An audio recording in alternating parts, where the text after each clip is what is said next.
Welcome to the CIML Football Pregame Show. I am your host, Blake Walker. It is already week 7 of the Iowa High School football season here in the Metro.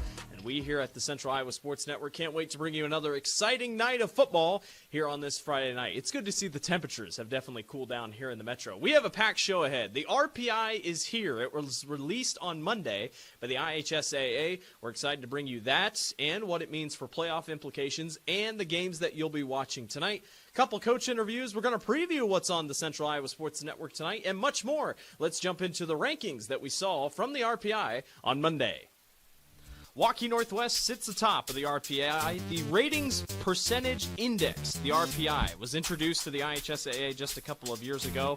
Top 16 in the RPI make the postseason. Top 8, they get home field advantage. It's pretty simple as that. The numbers itself, that's another story. That's all a calculator, numbers, everything else. But what really matters is your team record, your opponent's records, and your opponent's records. That evens out to your RPI. Waukee Northwest is the number 1 team, the only undefeated team left in Class 5A at 6-0. Dowling Catholic is at number 2 at 5-1. The Johnston Dragons slot in at the 3rd position, also at 5-1. Valley and the Tigers round out the top 4, and then Sioux City East, despite the loss to Ankeny, they are higher than Ankeny. Sioux City East is at the 5th position. They are the only team, or one of 2 teams in the top 5 to have a losing record on the opponent's side. So Sioux City East opponents 25-29. Waukee Northwest's opponents are 26-28. Iowa City Liberty comes in at the 6th position, also 5-1. Good year so far for the Lightning. They have an opponent record of 25-29. Then Ankeny slots in at the number 7 spot, 31-23 opponent record. That's one of the better in the state. But despite the loss to Sioux City East, despite the win against Sioux City East, they still are behind the Black Raiders. Southeast Polk is at the 8th spot. That's where you draw the line. If the playoffs started today, Southeast Polk would have home field advantage in the postseason. Everyone else on back would not. Cedar Falls at 5-1 sits at the number 9 position, and then Iowa City West, despite being 5-1, is at 10th. Iowa City West has the worst opponent record in the state in Class 5A. Their opponents are just 18-36, definitely pulling down the RPI for the Trojans. In the 11th spot, Cedar Rapids Prairie slots in at 4-2. Dallas Center Grimes, despite the loss to Waterloo West, is still 4-2, and they're 12th. The Mustangs got to be happy with the ranking slot so far. Their best win on the year is Waukee, arguably, but losses now to Dowling Catholic and Waterloo West. DCG is going to be one of those teams borderline as they get toward the end of the season. Indianola, welcome to 5A RPI. They are in the number 13 slot in their first ever appearance in the RPI in the Class 5A, being their first year in the class. 4-2 record for the Indians. They are a Week 7 opponent. Ankeny Centennial slots in at the 14th position. Centennial's the highest 3-3 team in the state. Record of their opponents 30-24 at the 14th position. Waukee is the highest 2-4 team in the state. That's right. Waukee is 2-4, but their opponent records are 38-16. That is the best in Class 5A. Waukee has been through the gauntlet, and there's a reason why they're 15th. Could they make the postseason at possibly 3-6? Maybe not, but 4-5 definitely seems possible for the Warriors. And then finally, if the playoffs started today, Dubuque Senior would be the final team in at 4-2. Waterloo West on the outside looking in at 17th at 3-3. They bolstered their resume, though, after the win to Dallas Center Grimes. Cedar Rapids Kennedy slots in at the 18th spot. Norwalk is in at 19th. And Council Bluffs Abraham Lincoln round out the top 20. Again, these will continue to shift drastically here as the next couple weeks go on. But it's good to have a good foundation of what we see so far.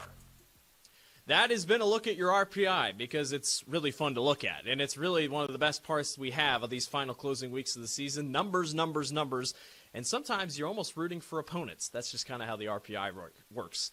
When we come back, we got coach interviews and previews and much more. You're watching the CISN Football Pregame Show. We'll be right back.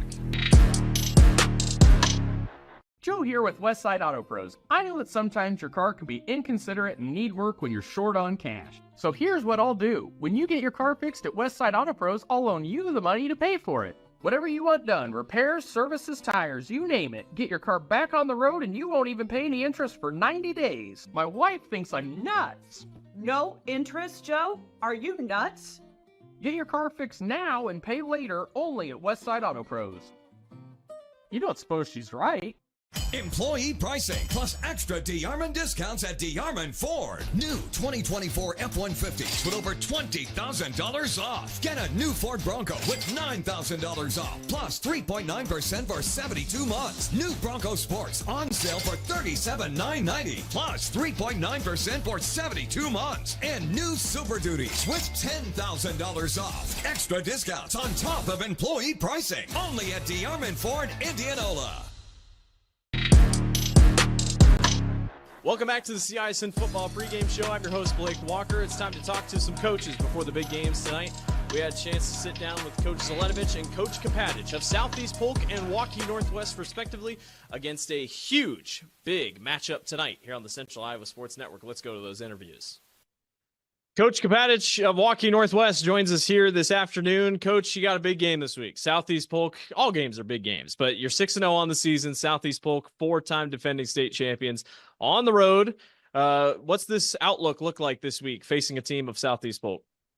Yeah, obviously they're a really good team, good program. They won the last 4 state titles. So, we try to approach like we have every other week. We're getting ready to play a really good opponent. We know that. So really, we try to keep our approach pretty similar regardless who we're playing. The goal is always just to go 1-0 each week. And so, they'll present some challenges, but I think it's the same approach we've had all season. How fun do you have on the sidelines with an offense that sure does look like a lot of fun? I mean, you have a quarterback that seems like he's really enjoying it. You had 2 really good wide receivers. You got a good tight end. You got a good offensive line. I mean, the offense I want to touch on first. You guys are scoring points. It just seems to be clicking this year. Yeah, I mean, we returned a lot of experience. We returned several offensive linemen. Had our top 3 receivers coming back. Obviously, a quarterback with a ton of experience, a running back who's been out the last few weeks. I've had some other kids step up and do a nice job in his place. So I think that comes with a lot of that experience last year. They've played well to this point, but it's about continuing to get better and keep making progress.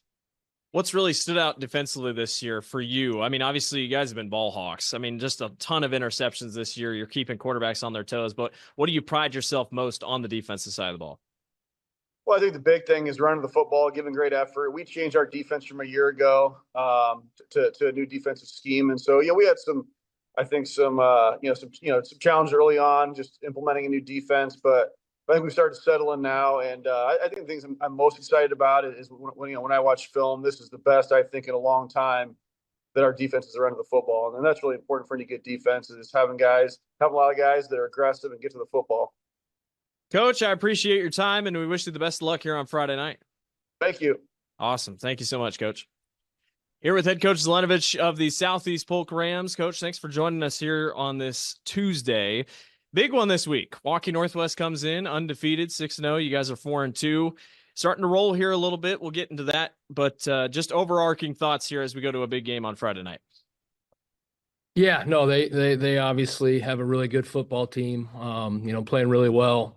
A lot of confidence, obviously. And, they jump out on film at you. They've done a good job. And both sides of the ball, all 3 phases, special teams, they got dynamic playmakers on offense and very good defense. It's physical. And, they got a bunch of guys that have played a lot of football for them. So that's always a good place to start. So, yeah, we're definitely looking forward to the opportunity, and we'll have a great challenge ahead of us Friday night. Stanley Cooper is a big body in the backfield, and when he runs behind an offensive line like you have, it sure makes things easier. Is it a surprise that he has jumped off so well to start the year? I mean, already 700-plus yards.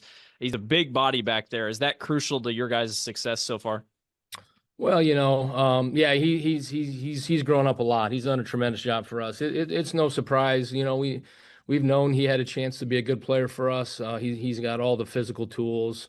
He's big and strong and fast. And for him, it was just, the details of playing the position, understanding scheme and what we're trying to do. And that's, not uncommon for young backs, and so there's been tremendous growth with him doing that. And yeah, in terms of 5A football in Iowa, we feel like there's a certain way you have to win games, especially as you get to the latter part of the season. And we've tried to build it that way. on both sides of the ball in terms of line of scrimmage and running the football and stopping the run. And you know, knock on wood, we've done that pretty well throughout the years and at times this year. But you know, there's a lot of improvement. There's some things we can clean up, and you know, I still think we can play better up front offensively. And I think if you talk to our players up there, our offensive linemen, they would say the same thing. So that's the exciting part, you know. But yet, you know, we got to go out and do it. You know, time's running out, and here we are, you know, week 7. Going into Friday here, final question for you. What is going to be the key to win, or what do you see will be the factor for either team if they're going to win on Friday night? You know, the amount of explosive plays that they create, you know, kind of jump out. And that's kind of been our Achilles heel. You know, we've got to make them, you know, easier said than done, right? You know, drive the ball and, you know, make them earn it. And, you know, those types of things, obviously turnovers, field position, special teams, punting and playing defense. But then, you know, I mean, it comes down to the details. You know, it comes down to, you know, third down, comes down to red zones, coming away with touchdowns versus field goals. And then, you know, like I said, obviously taking care of the ball. It'd be nice for us to get off to a good start. You know, for whatever reason, we've struggled, you know, to do that, and potentially, you know, might be some guys in some new places, some new faces, obviously, especially at the quarterback position, and you know, defensively, you know, somewhat banged up and didn't have a lot of experience back from that unit. So, you know, we're trying to put our finger on it, and hopefully, you know, when we've had problems, we've dug ourselves a hole, you know, a couple times this year. And,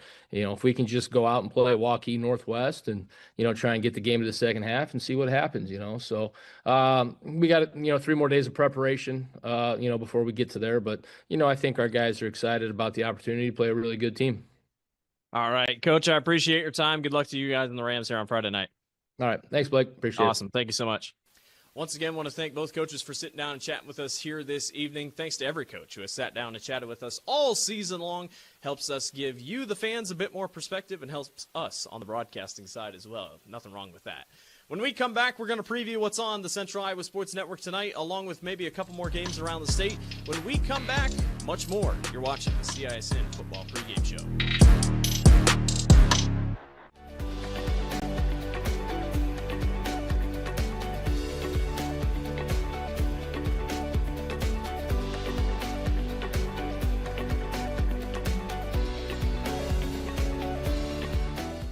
Free Godfather's Pizza begins with the download.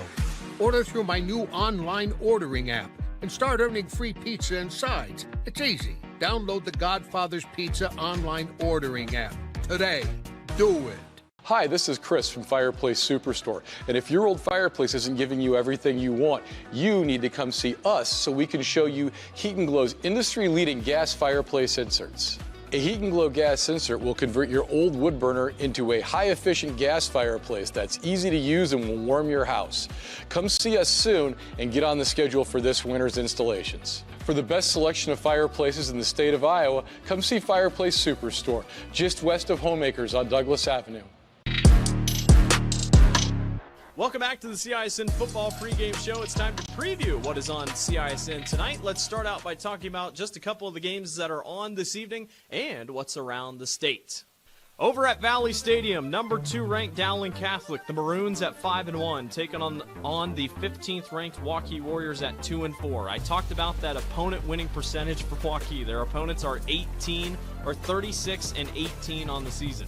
Dowling Catholic fits that mold. We'll start out with Waukee. Beckett Baker coming off a torn ACL at the end of last season. He's kind of a do-it-all quarterback. 828 yards passing, 7 touchdowns. He's run for 393 yards and 3 touchdowns. He just doesn't have the weapons that he's had in the last couple years, and his offensive line has just been a little shaky that he's been forced out of the pocket. Ben Case-Haub is his do-it-all running back, 501 yards on the ground, 6 touchdowns, 140 yards receiving and 2 touchdowns. And don't forget about Texas A&M recruit and commit Evan Jacobson at tight end. Waukee coming off a win against Marshalltown, 55-13, but they've only won 2 out of their last 5. Losses to Ankeny, Valley, and Dallas Center Grimes. A team that can hang with anybody, but they're going to have a tough task, as Dowling Catholic, after the loss to Valley in Week 1, has looked lights out. Wins over Johnston, Dallas Center Grimes, Southeast Polk, Waterloo West, Cedar Rapids Kennedy, all by 15-plus points. This Dowling Catholic team is legit despite the loss in Week 1. Joey Nahas has been really impressive. 1,334 yards and 15 touchdowns. Ian Middleton, and then don't forget Jeffrey Roberts in at wide receiver. The Ames transfer has 582 yards and 8 touchdowns. Waukee's going to have to figure out a way to cover Jeffrey Roberts. It's going to be a fun one over at Valley Stadium tonight. Well, that will do it for us here tonight on the Central Iowa Sports Network pregame show. We hope you've enjoyed. We're going to send it up to the game. Enjoy Week 7. It'll be postseason before you know it. I'm Blake Walker. Thanks for watching. We'll see you next week.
As Dowling takes on Waukee here at Valley Stadium in week number 7.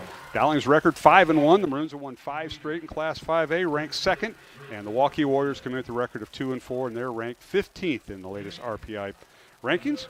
We'll come back after this message with Pregame Prayer and, of course, a word from Dr. Dan Ryan. And we'll have the kickoff coming up, Dowling and Waukee here at Valley Stadium on Iowa Catholic Radio. Very good.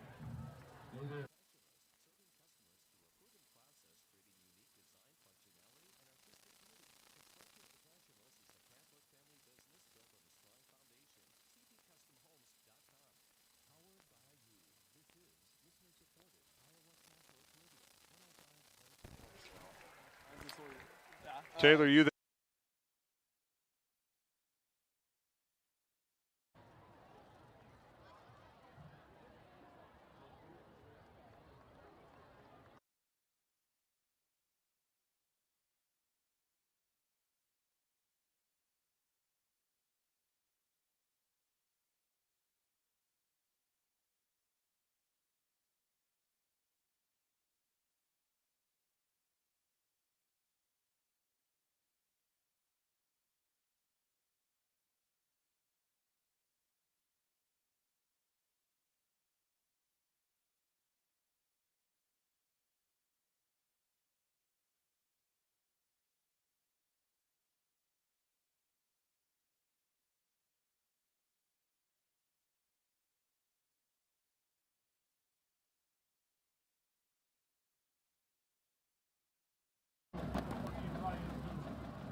And welcome back to Valley Stadium in West Des Moines as we get set for kickoff. Dowling and Waukee as Ryan Kuhn boots it end over end. And it goes into the end zone touchback. And it'll be 1st and 10.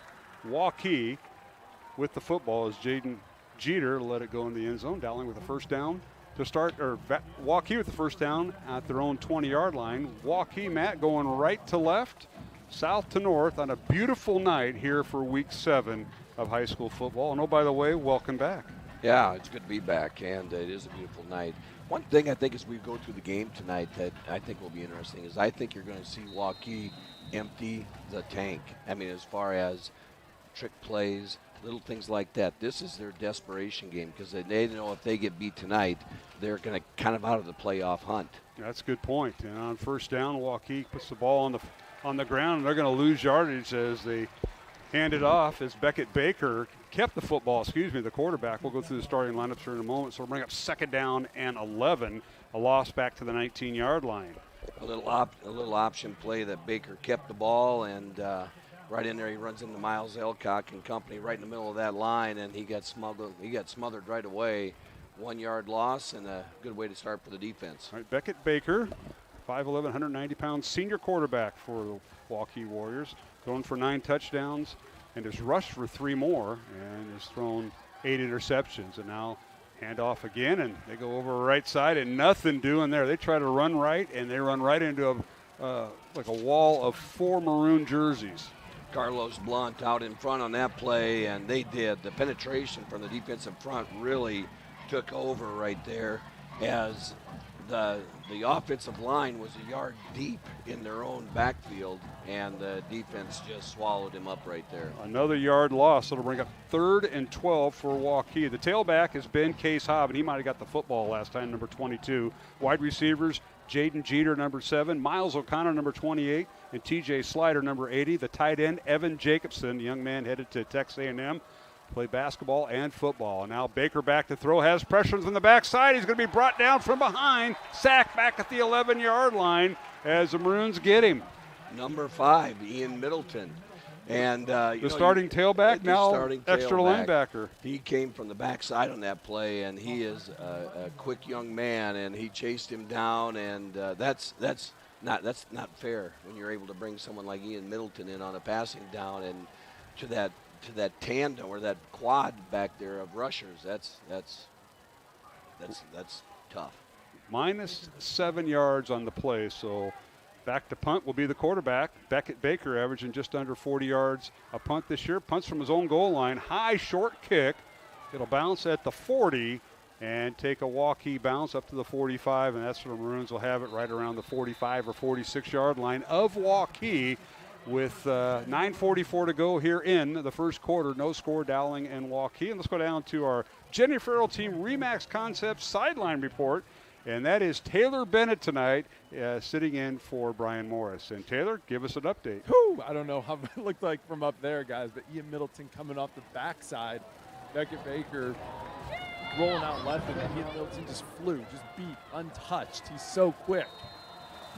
Yeah, and he got in there like shot out of a can. Back to throw. Nahas on first down. Fires out. Pass is caught, and that's Drexler across the 40 down to the Waukee 39-yard line on a first down pass. That's what makes these receivers so tough. Drexler, they like to get him the ball in those quick passes because he can make that first guy miss, just like he did right there, and turn what was going to be a 3-4 yard gain into a 6-yard gain.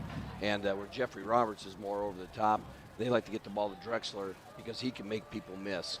5-yard gain, 2nd and 5 Dowling as they line up in the offset eye, and now pistol formation. They put a man in motion. Loose football. Nahas has the ball go through him, and either Nahas or the tailback get on top of it. Nahas finally falls on it. That's the first time we've seen that all year. Yeah. And it moves the ball back to the 50 as Nahas got back on it.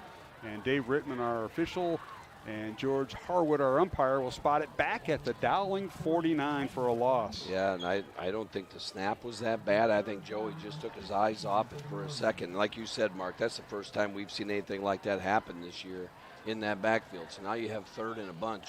Loss of 11 on the play, and the Maroons will have 2 receivers each side. Back to throw. Nahas looks left, has time now.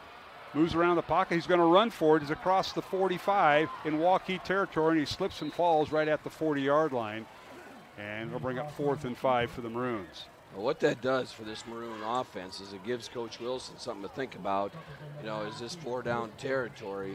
You saw what your defense did on Waukee's first possession, and I got to think he's really just looking through those numbers and going, I've got one for this. Well, the Maroons are 15 on the play clock, and they're going to go for it. They're going to send Drexler and Roberts split out wide to the left. And tied in on the right side, handoff. Middleton, Ian's angling for the sideline. He's got the first down and more inside the 20, still on his feet, and finally tackled inside the 15-yard line, down to the 13-yard line of Waukee. First down, Dowling, and boy, the sea began the part because it was a slow developing play, Matt, but you know who you're waiting for? The offensive line. You know, and you look at it, and Dowling runs the ball on 4th and 5. And they just collapse. The whole left side of the line collapsed. They kick out the receivers or the DBs, and Ian's got nothing but room to run. A 32-yard run by Middleton. He gets the handoff. He runs right side, inside the 10, down to the 5 before he's brought down at the 3. Gain of 8, and it'll be first and goal Dowling, or right at the stick. Yep, first and goal Dowling at the 3. Quinn Schmalbach right there was leading the blocking on that play. And he was looking for someone to hit and couldn't find anybody as he's pulling around the corner as Ian runs for another first down. All right, here's a handoff, Middleton left side. Now cuts it inside, angling toward the goal line. Did he get in? Touchdown. Touchdown Dowling and Ian Middleton. With 7 minutes remaining here in the first quarter, Dowling takes their opening drive, and they go 45 yards on 6 plays, capped off by an Ian Middleton 3-yard run. You know, and Taylor mentioned it in the opening about Waukee's trouble with their run defense, and it was highlighted there in those last 3 plays. Ian Middleton just racked up, you know, roughly about 40 yards in 3 carries. And nice way for that offense to get out there and get going. Extra point by Dowling, Jack McLaughlin, the long snapper. The holder is Ethan LaCava, and the extra point by Ryan Kuhn, up and good. And Dowling leads at 7-0 with 7 minutes and 1 second remaining first quarter. Second-ranked Dowling leading Waukee 7-0 back to Valley Stadium in 1 minute along the Iowa Catholic Radio Network.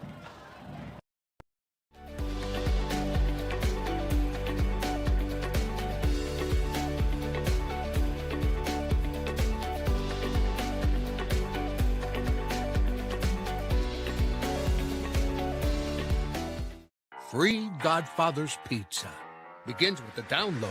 Order through my new online ordering app and start earning free pizza and sides. It's easy. Download the Godfather's Pizza online ordering app today. Do it. Joe here with Westside Auto Pros. I know that sometimes your car can be inconsiderate and need work when you're short on cash. So here's what I'll do. When you get your car fixed at Westside Auto Pros, I'll loan you the money to pay for it. Whatever you want done, repairs, services, tires, you name it. Get your car back on the road and you won't even pay any interest for 90 days. My wife thinks I'm nuts. No interest, Joe? Are you nuts? Get your car fixed now and pay later only at Westside Auto Pros. You don't suppose she's right?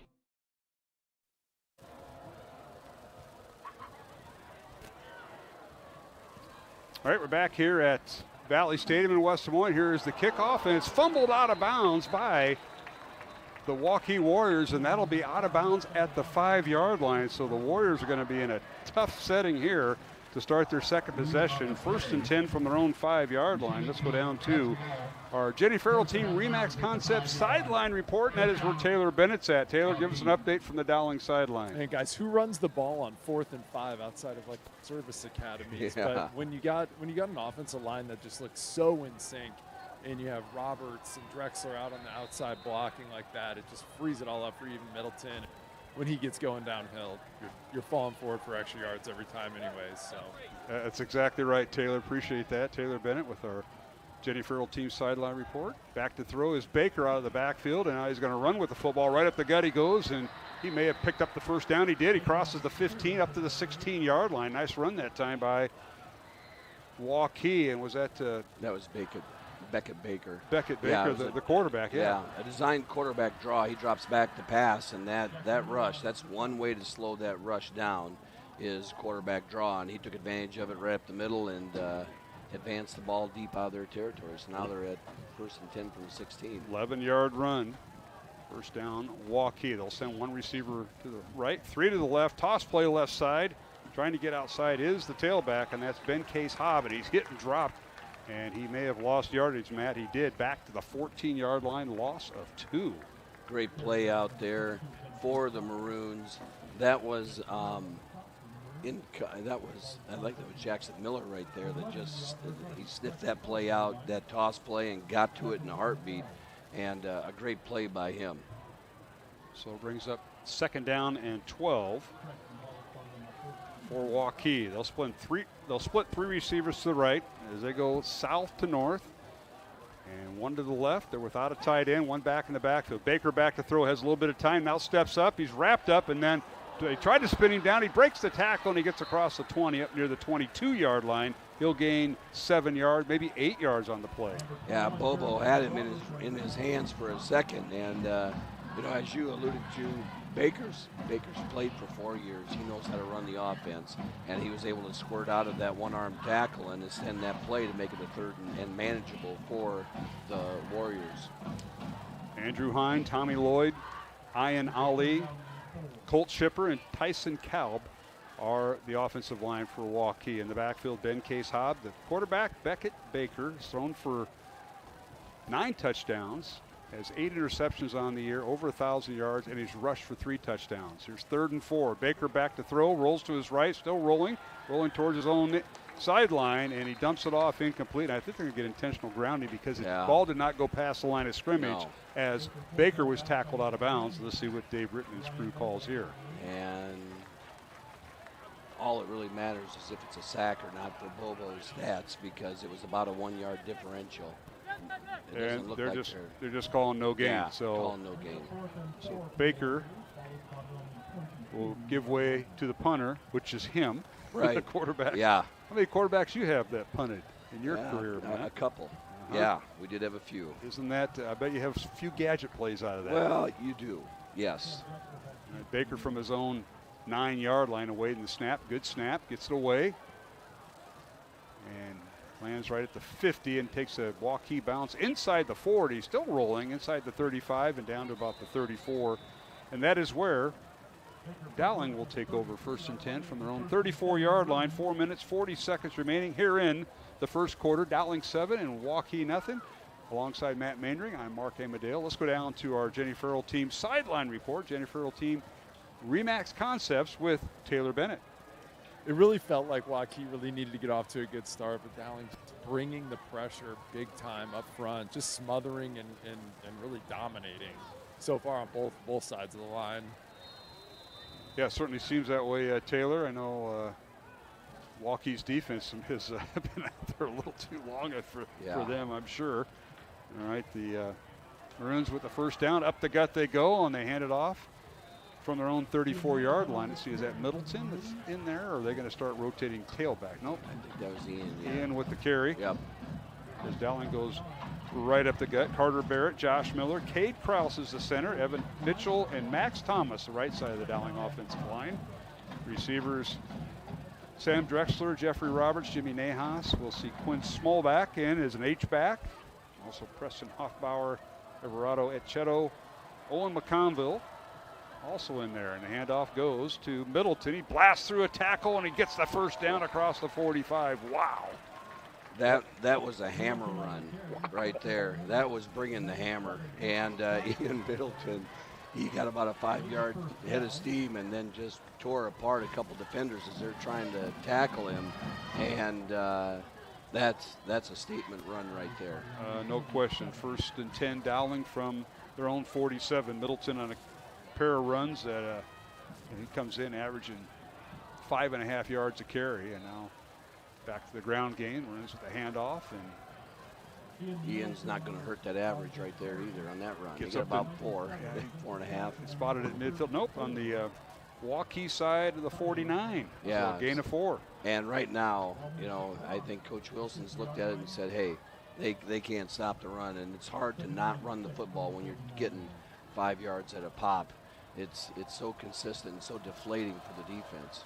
2nd and 6, Dowling from the Waukee 49. Maroons leading 7-0. Middleton gets a handoff again right over left guard and tackle at the A-gap and dragged down at the 46 for a gain of 3. Unlike in the, as Taylor said before, You know, when you have the confidence to run the ball on 4th and 5, you know, that shows a little bit of what to expect here as we go through this first quarter. And well sealed off by the offensive line in that scenario. So it's 3rd and 3 Dowling. Yeah, then they got a little help right there from the Waukee defense. Somebody jumped on the Waukee side. Let's take a look at their defense. Waukee Warriors, they forced 4 turnovers this year, 3 fumbles and 1 interception, compared to Dowling Maroons that forced 10 turnovers with their defense, 5 interceptions and 5 fumbles. The front 4 is Jim Lee Verjan, Mason Moritz, Vincent Johnston, and Andrew Hine. Hine, a two-way player for the Warriors. Caden Crispin and Cale Seiler, they lead the team in tackles, are at linebacker along with Ryan Lingling. Here's Nahas back to throw. Fires it out near side, caught by Drexler at the 36-yard line. They'll spot him out of bounds. And with the cushion that he's getting from the defensive backs from Waukee, that's an easy pitch and catch, that 5-yard out. And Nahas puts it right on him, Drexler right at the boundary. The momentum takes him out of bounds, and it's an easy 5 yards. So to bring up 2nd down and 5 for Dowling. And here's a handoff to Middleton. Spins out of a tackle at the 30, and he's got the first down. He was initially tackled by the linebacker, stopped by a linebacker, but he spun out of it, and that was a quick spin that I think they get in Pilates class with Adam Jack, I think. Wow. I want to say that's a Coach Meeks taught thing. You know, can you see Coach Meeks moving like that? In the day, maybe, in the day. A great spin move by Ian Middleton, and kept his balance and then moving the football. First down, Dowling to the 28. Handoff Middleton again.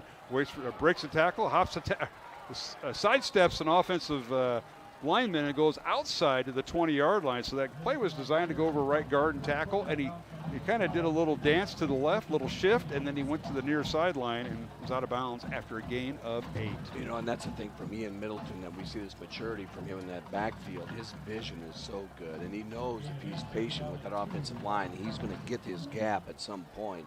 And right there, his patience showed off, bounces it outside, big run. 2nd and 2, Dowling, handoff Middleton from the 20-yard line. Cuts upfield at the 10, still on his feet, and he's finally drugged down at the 3-yard line. Gain of 17, it'll be goal to goal. 1st and goal Dowling, as Dowling is now inside the Iowa Wealth Management red zone. Iowa Wealth Management, a fee-only investment advisory firm helping clients. IowaWealth.com. I mean, this is one of those plays, if you can watch this thing on a replay at some point, this is a thing of beauty. You got 2 offensive linemen that are leading him up the field untouched, and big run.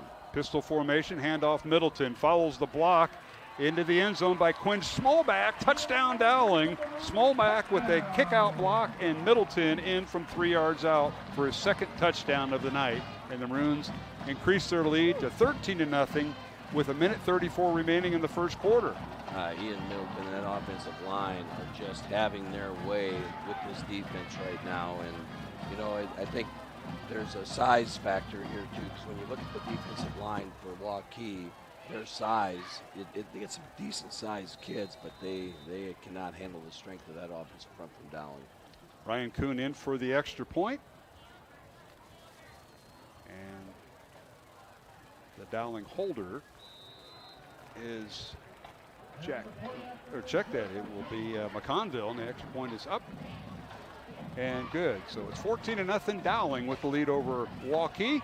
We'll take a timeout and be back from Valley Stadium in West Des Moines on Iowa Catholic Radio and CISN.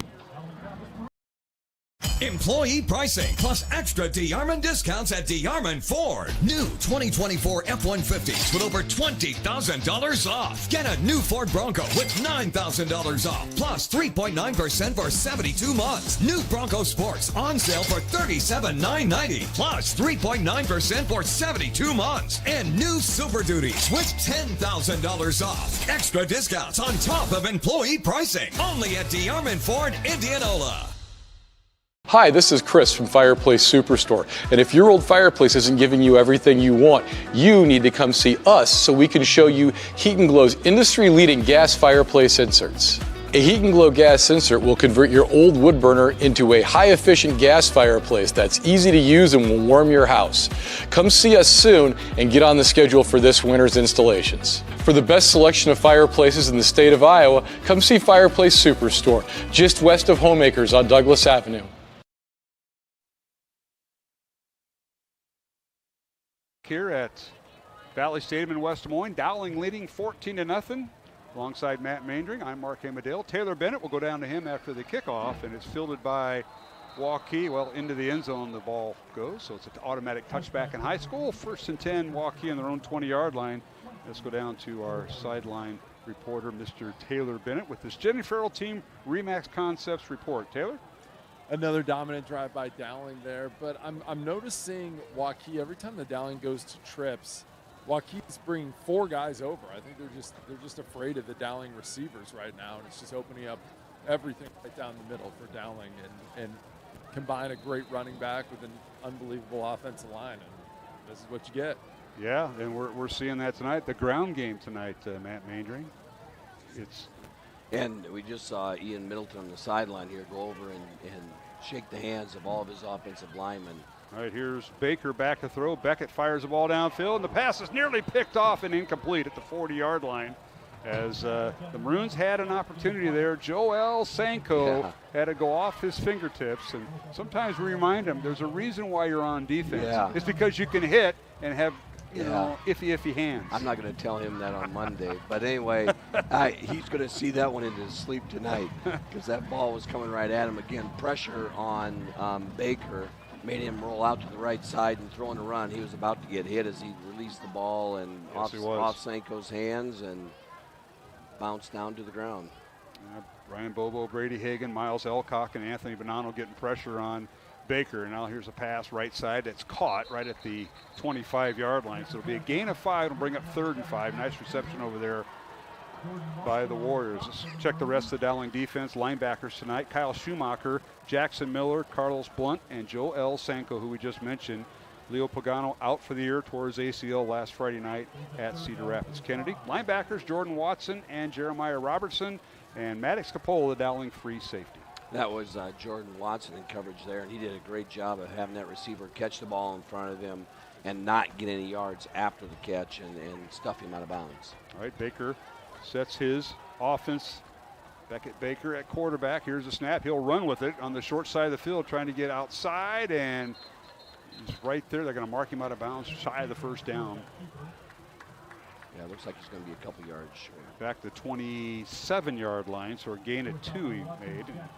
Kind of a quarterback keeper. They called their own play, and they worked the short side, Matt. Yeah, they did. They ran a sweep to the narrow side of the field, figuring they have numbers over there. And coach is contemplating right now here on a 4th and short whether or not he should go for it as he calls timeout. All right, we'll keep it here with 37 seconds remaining in the 1st quarter. Dowling 14, Waukee nothing.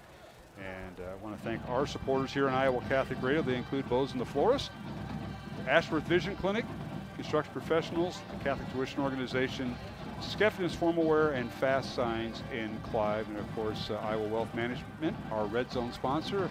And let's go down to our Jenny Farrell Team sideline report. The Jenny Farrell Team has been helping generations of Dowling Catholic families with their real estate investments for almost 30 years. Learn more at jenniferfarrell.remax.com. Taylor Bennett is on the sideline tonight. And Taylor, give us an update. The Maroon defense playing just as well as the offense. Man, I feel kind of bad for Beckett Baker. He's just running around for his life out there, and he's coming off an ACL tear from at the end of last year. And he looks like a great athlete still. He still moves really well, but they ask a lot of him. Yeah, it happened in week 9, right before the playoffs started, and then he had to go to the playoffs and lost to Liberty in the playoffs. But you're right, he's coming off an ACL tear. And Warriors going for it on the pistol formation. They give it to their tailback, and he's got the 1st down. They're going to spot him down at the 31-yard line. Nice run that time as they give it to the tailback. And that's Case Hobb, I believe, in the backfield off the bottom of the pile.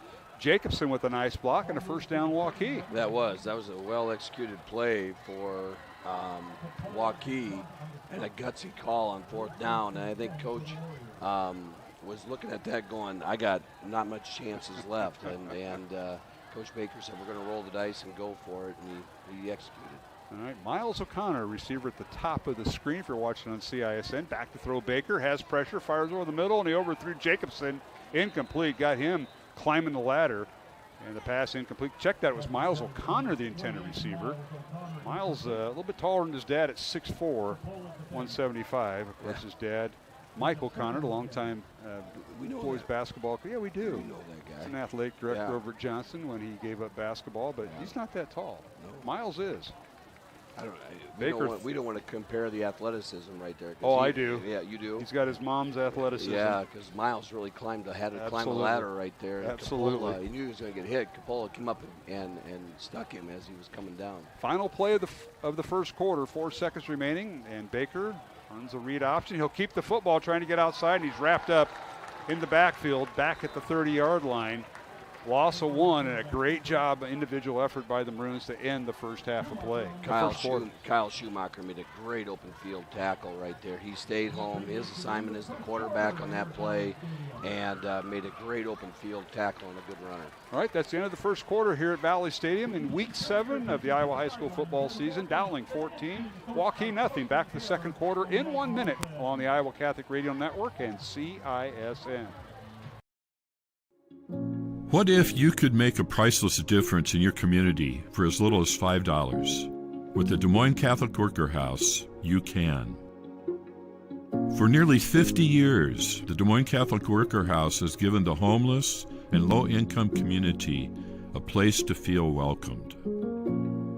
With your support, we could turn 3,000 free meals each month into 4,000. We could build a brand new warming and cooling center in our future facility. We could provide more hygiene products, more clothing, and more hope to those who need it most. Feed the hungry, clothe a neighbor, and spread your generosity throughout Des Moines by scanning the QR code on the screen right now.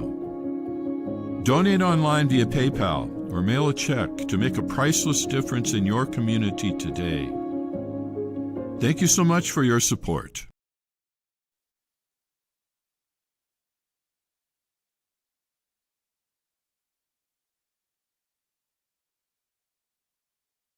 Second quarter underway. Dowling leading 14-0 over Waukee. Baker back to throw for the Warriors. He's wrapped up in the backfield and finally sacked back there. And was that Bobo that got him? Yeah, Bobo had a good grip on him, and then Ian Middleton came and finished him up. And a big play there by that defensive front. And you're starting to see more and more of this as the year goes on. Little Ian Middleton sprinkled in on defense. He's had a heck of a first quarter. So Baker sacked yet again here in the first quarter. I think that's the third sack by the Dowling defense. They'll move the ball back to the 23-yard line. So a loss of 7 will bring up fourth down. And this time the Warriors are going to punt it. 4th and 18 from their own 23-yard line. Baker stays in to punt. Gets it away. It's a high kick fielded by Drexler at his own 36. Sam with it, trying to get spin out of a tackle, and he's going to be brought down right at the 37. And that's where Dowling offense will start. 1st and 10 from their own 37 with 11:08 to go here in the second quarter. Dowling leading 14-0 over Waukee, the Waukee Warriors. Let's go down to our Jenny Farrell team sideline report. Jenny Farrell team Remax Concepts, and that is where Taylor Bennett is hanging out. I hope you're not going through your play sheet tomorrow with your Catholic Football League roster there, Taylor. But give us a Dowling update, all right? I'm always scheming up plays for seven-man flag football for second graders. Sure you are. Graders all the time. This just feels like two teams that are going in completely different directions, and I'm waiting right now for Dowling to just hit on that long play action pass here to Roberts or Drexel. I think it's coming.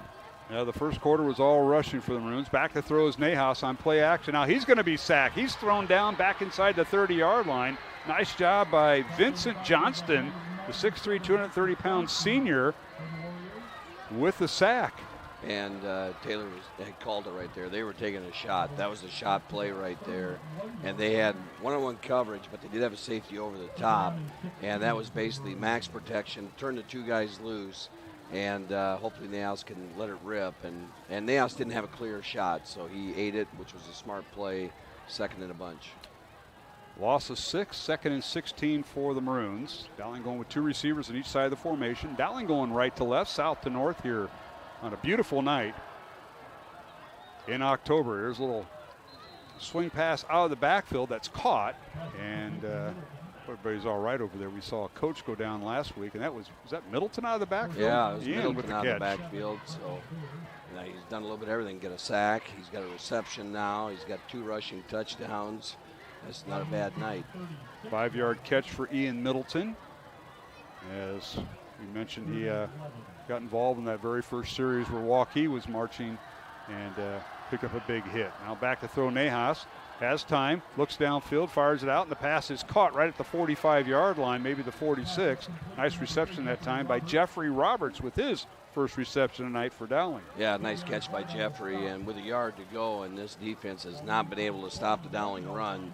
I don't think Coach Wilson is hesitating too much here on 4th and 1. The last time it was 4th and I believe 4, and they went for it and made it. This time it's 4th and 1, Dowling from their own 46. Pistol formation, 2 receivers right.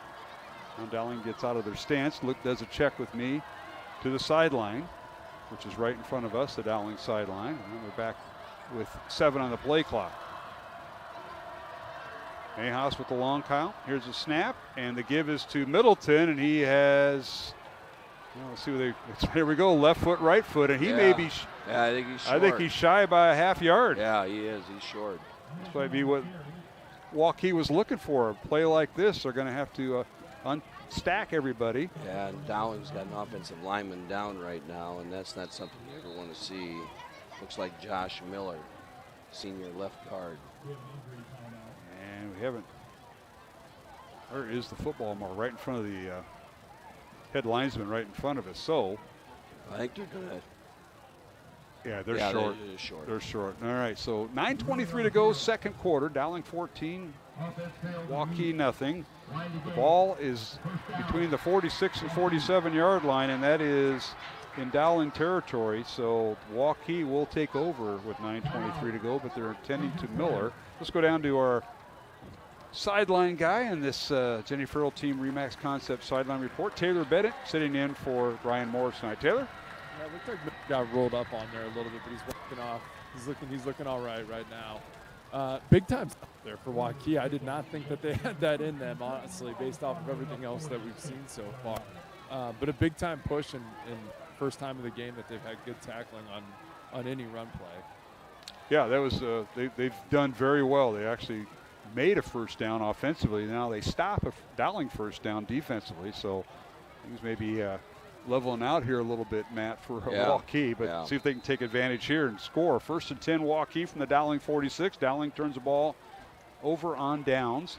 Baker back to throw, looks left, and the pass incomplete. And I think it was poked away by Joel Sanko right as the ball got into the receiver's hands. Little flanker screen to the left. Yeah, great eyes there, Mark. I think you're right. Joel, the receiver caught the ball for a second. Joel, as he's flying by, pokes it out, and the ball ends up on the ground.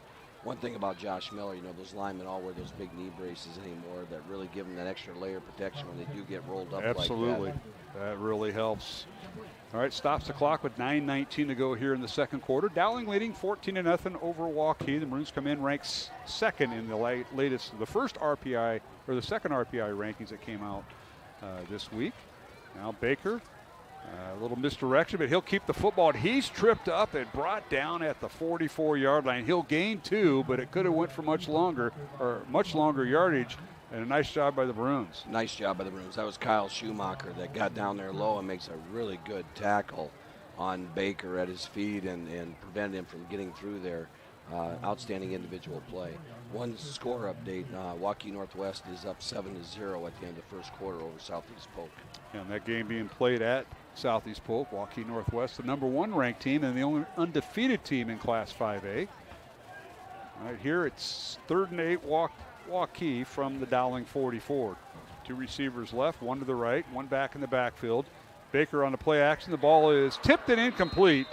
And Baker got rid of it. He tried to hit his receiver on a crossing route, but it was tipped and incomplete. And I don't know how close it was to being intercepted, but it was up there. When that ball's in the air a while, the defensive backs get really they pin their ears back. Their eyes get big. They start to run to the ball. And again, right here, I think you're going to see Waukee go for it. 4th and 8 inside their own territory or in Dowling territory here. And they got a lot of, we might as well take a shot at it. We have 2 receivers left, 1 to the right. Waukee going left to right. north to south, wearing their road white uniforms with purple helmets. Now it's a quick kick by Baker. Nobody back but Capola, and it'll roll inside the 10. And Waukee will down it right about the 8 or 9 yard line. So a quick kick out of that formation. Great call. Great call. So a quick punt. And I've seen that before. This must be a Dyke New Hartford thing that a couple of coaches brought to Central Iowa. One named Tom Wilson. Yeah. Been here 20-some years. And some guy named Baker, who was his quarterback sophomore through senior year at Dyke. So you got the coach and the pupil tonight. And I've seen that. I've seen that play. Yeah. Let's go down to the Dowling sideline. Quickly to Taylor Bennett. Give us an update. Love that quick kick, guys. Did you ever get to do that? No, I didn't. I they wanted didn't to trust so bad. you. If you don't get to do it, then you can always say that you would have been good at it if you would have given the opportunity. They didn't trust you, maybe that's the Taylor. best. Was that it? Coach Wilson didn't trust you to kick it. No trust. I don't blame him.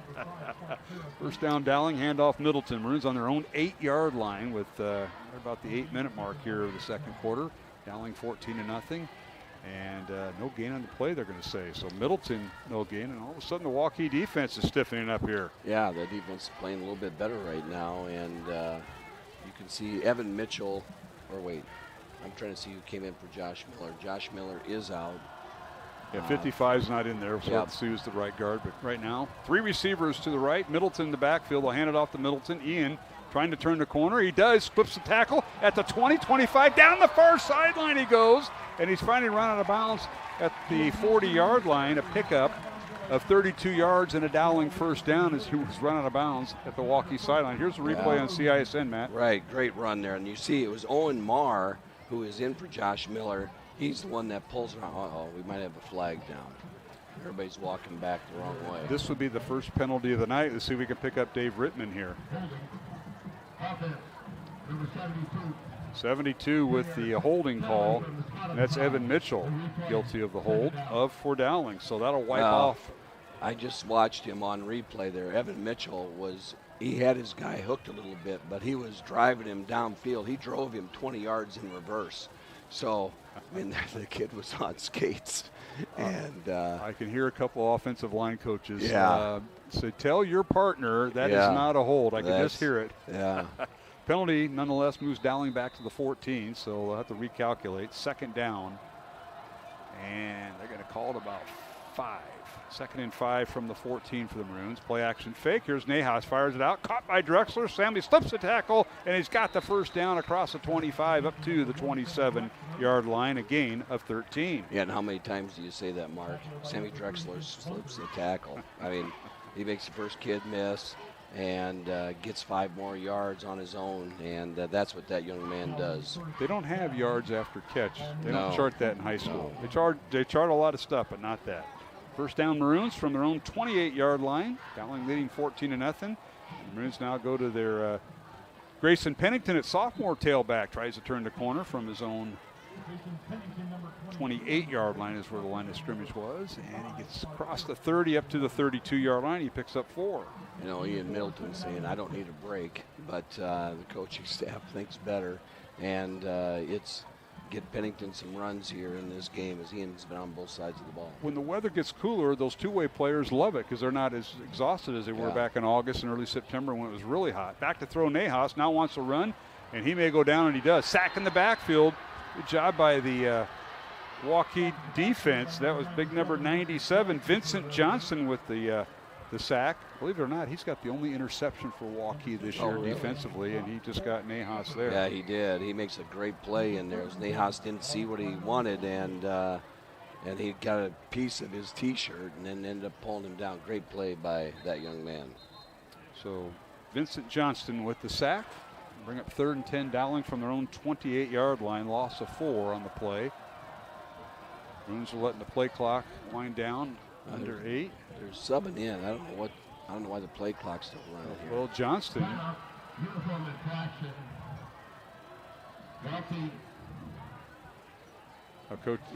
Dave Rittman, our referee, has stopped play, so Dowling wouldn't be penalized for a delay of game because they had to wait for the sub. So they'll run it back to 25. And they reset the play clock to 40. Okay, here we go. Back to throw on 3rd and 10. Nahas has time. Looks left, throws left, caught by Drexler. He's got the first down and more up to midfield, and there may be a face mask, and there is at the bottom of that pile. Sammy was driven down. 1st and 10 Maroons at midfield, and add 15 more. Well, we're going to have offsetting penalties because there was a flag thrown right in the middle of the offensive line. So, there is. Oh my goodness. It came out right away, and we'll see on the replay here. You can see the official throw his flag, and I don't know if it's a hands to the face or what there, but there was no one within 10 yards of Drexler when he caught that football, and he took off, and there's face mask at the end. Well, the 22-yard catch by Sam Drexler will come back, and is that offsetting? It goes back to the original line of scrimmage, which is the 28-yard line. So it'll bring up 3rd and 10 Dowling from. On the defense, number 12. No penalties offset. No replay. 3rd down. Yeah, offsetting penalties. One of the veteran officials and crew, Dave Rittman. Switch the football out here. So we've got 3rd and 10 coming up. Maroons will send one receiver to the right, that being Quinn Schmalbach, number 7, top of your screen. Dowling going right to left in their home maroon uniforms with white pants. Drexler in motion, and Nahas now with the snap. On play action, back to throw. Wants to run, now fires it downfield. He's got a man wide open, caught by Roberts. Jeffries on the move inside the 30, and he's run out of bounds at the Waukee 28-yard line, and a penalty flag down, and that may be another penalty. They actually spot him out of bounds to the 32, and let's see what this is about. Probably going to be a face mask at the end of this, and what a play. And Joey Nahas did a great job in the pocket of buying himself some more time, flicks it out there, and Roberts wide open, and he made things happen. Yeah, we got a face mask. He ran past Jaden Jeter defensively. On the defense, number 7. You're right, That 5-yard penalty Matt. at the end of the run. Face mask against the defense. And they'll tack on some more, so they go from the Waukee 32. And what we're going to do here, move it down to. We got to move it farther. That's only a 5-yard penalty. Right. 27, depends on where he spotted it from, but yeah, 27-yard line is where Dowling will have it. First down, Maroons. 5.5 minutes to go, second quarter, excuse me, and a handoff to Grayson Pennington, and he goes right up the gut from the Waukee 27 down to the 25, gain of 2. Nice run inside for Pennington as that offensive line. The yards are getting a little harder to come by up the middle, and but you're starting to see Nahas start to take over this ball game now without Ian Middleton, and it falls on his shoulders a little bit more to run this thing. That pass reception by Roberts, good for 40, and they tacked on 5 more due to the penalty. And now handoff Pennington, left side, gets outside the numbers. He's driven down or out of bounds right up the 21 or 2-yard line. And all that running gains 3. Yeah, and that's one of those plays that young man's going to see on tape this weekend, and he's going to say, the coach is going to coach him, run behind your blockers. He ran past them out to the edge instead of staying on the hash and staying with them. All right, here's a lateral pass caught by Drexler. Sammy out to the numbers, and he stood up short of the first down. Well, that's going to be close. And they stopped the clock. This guy over here is waving forward, so I think it's going to be enough for a first down. At the 17 of Waukee. So nice little lateral pass by Nahas to his right, caught by Drexler. You know what? Sammy had receivers that were blocking for him. Yeah, he did. Tom talks about that. Coach Wilson talks about that in the postgame. The receivers over there, whether it's Roberts or whoever, Jimmy Nahas, they are blocking for one another. They do a great job of blocking out there, and that's part of the pride of that's the teamwork. You do it for each other because you know your brother's going to do it for you when it's that time. So runs with the first down at the Waukee 17. Now a quick pass to Drexler, in and out of his hands, incomplete. Good defense that time by the Warriors, and that was Cale Meisner on coverage for Waukee. Yeah, it was probably okay that he dropped that one. He was going to get hit right away as the defense was coming up on it. So 2nd and 10 here. Tonight's game on Iowa Catholic Radio brought to you in part by Fast Signs in Clive, Skeffington's Formal Wear, and the Catholic Tuition Organization. Taylor Bennett is on the sideline. We'll go down to him when we get a moment, as he will also catch up with Coach Wilson at halftime Dowling with a 2nd and 10 from the Waukee 17. Here's the snap out of the shotgun. Back to throw Nahas. Throws in the end zone. He overthrew everybody. Incomplete. And Jeffrey Roberts was the intended receiver, but well covered that time by the Warrior defense, led by Tavion White, number 1, and Jamal Richardson-Williams. Yeah, you know, they looked like they were a little miscommunication right there as Joey was throwing it to a spot, and Jeffrey broke it off a little bit, but nothing hurt there as the ball goes out of bounds. He's bringing an extra tight end, and that's Leighton Oldfield, number 32. Dowling with 2 receivers to the left. Pistol formation in the backfield. And here's the handoff, and that is Middleton back in, and he crashes down inside the 15, down to the 12, a gain of 5. Yeah, 3rd and 10, and you run the ball inside with Ian Middleton, and here comes the field goal unit. So the Maroons will, the clock running, under 4 minutes to play in the first half. Dowling 14, Waukee nothing. Tonight we simulcast with our friends at CISN. We want to thank our director, Rachel Hawley, Caleb Neese, and Sammy Nord on the sideline with Taylor tonight. So thanks to their help, along with Pete Tarpey. Now Dowling will attempt a 29-yard field goal from the right hash by Kuhn. Ball is down, kick is high enough, it is long enough, and it is no good, off to the right. So that's the second missed field goal of the year for Ryan Kuhn, and Waukee will take over 1st and 10 from their own 20-yard line. So Maroons come up empty on that drive. It started back on their own 8-yard line. Maroons had the ball for almost 5 minutes, but Taylor Bennett, nothing to show for it as we go down to you in our Jenny Farrell sideline report. No, Waukee's stiffening up big time here. Dowling's running game has had a much tougher time getting off the ball. Josh Miller it doesn't appear that he's going to be coming back anytime soon for this game. But I really like that 3rd down throw when we're at midfield there from Nahas. I feel like that's a throw that he doesn't make last year, just the patience in the pocket and being able to get into his 3rd guy there over the middle. I thought that was pretty sweet. All right, 1st down Waukee, and quarterback Beckett Baker keeps the football, and he runs over the quarterback keeper to the left side, gets outside the left end, and gets across the 25 near the 27, maybe the 28-yard line. Gain of 8. He showed his speed right there, and Schumacher was the one that came up again and made the tackle from his safety position. 2nd and 2 Waukee. Baker looks left, throws left, pass is caught and run out of bounds. 1st down, though, for the Warriors on a nice catch over there by, I believe, number 0. Is it 0? Yeah, Xavier Gutierrez. That's Gutierrez. Against number 0, Jordan Watson. So. This is what, the 3rd year they've allowed number 0 to be used as a number in high school. You were coaching, you couldn't use it for many years. We don't need to buy that many jerseys. That's right. Hand off to the tailback, and that's Case Hobb, and he stays in bounds across the 35 up to the 36-yard line for Case Hobb, gain of 5. Defense did a good job of stringing that thing out and let the linebackers rally to the football, as this defense is tough to run the ball on. Gain of 4. They'll mark him down at the 35. 3 receivers right, 2nd and 6 Waukee from their own 35. Back to throw Baker. Now he wants to run and keeps the football, and he's up near a 1st down. He's going to be shy of it as he stopped right at the 40, needed to get to the 41. Will bring up 3rd and short. Miles Elcock chases him down from behind and was able to get him. Again, that looks like a quarterback draw design run play for him, and Elcock did a really good job of staying home. Nice gain for Baker, but still short of the 1st down.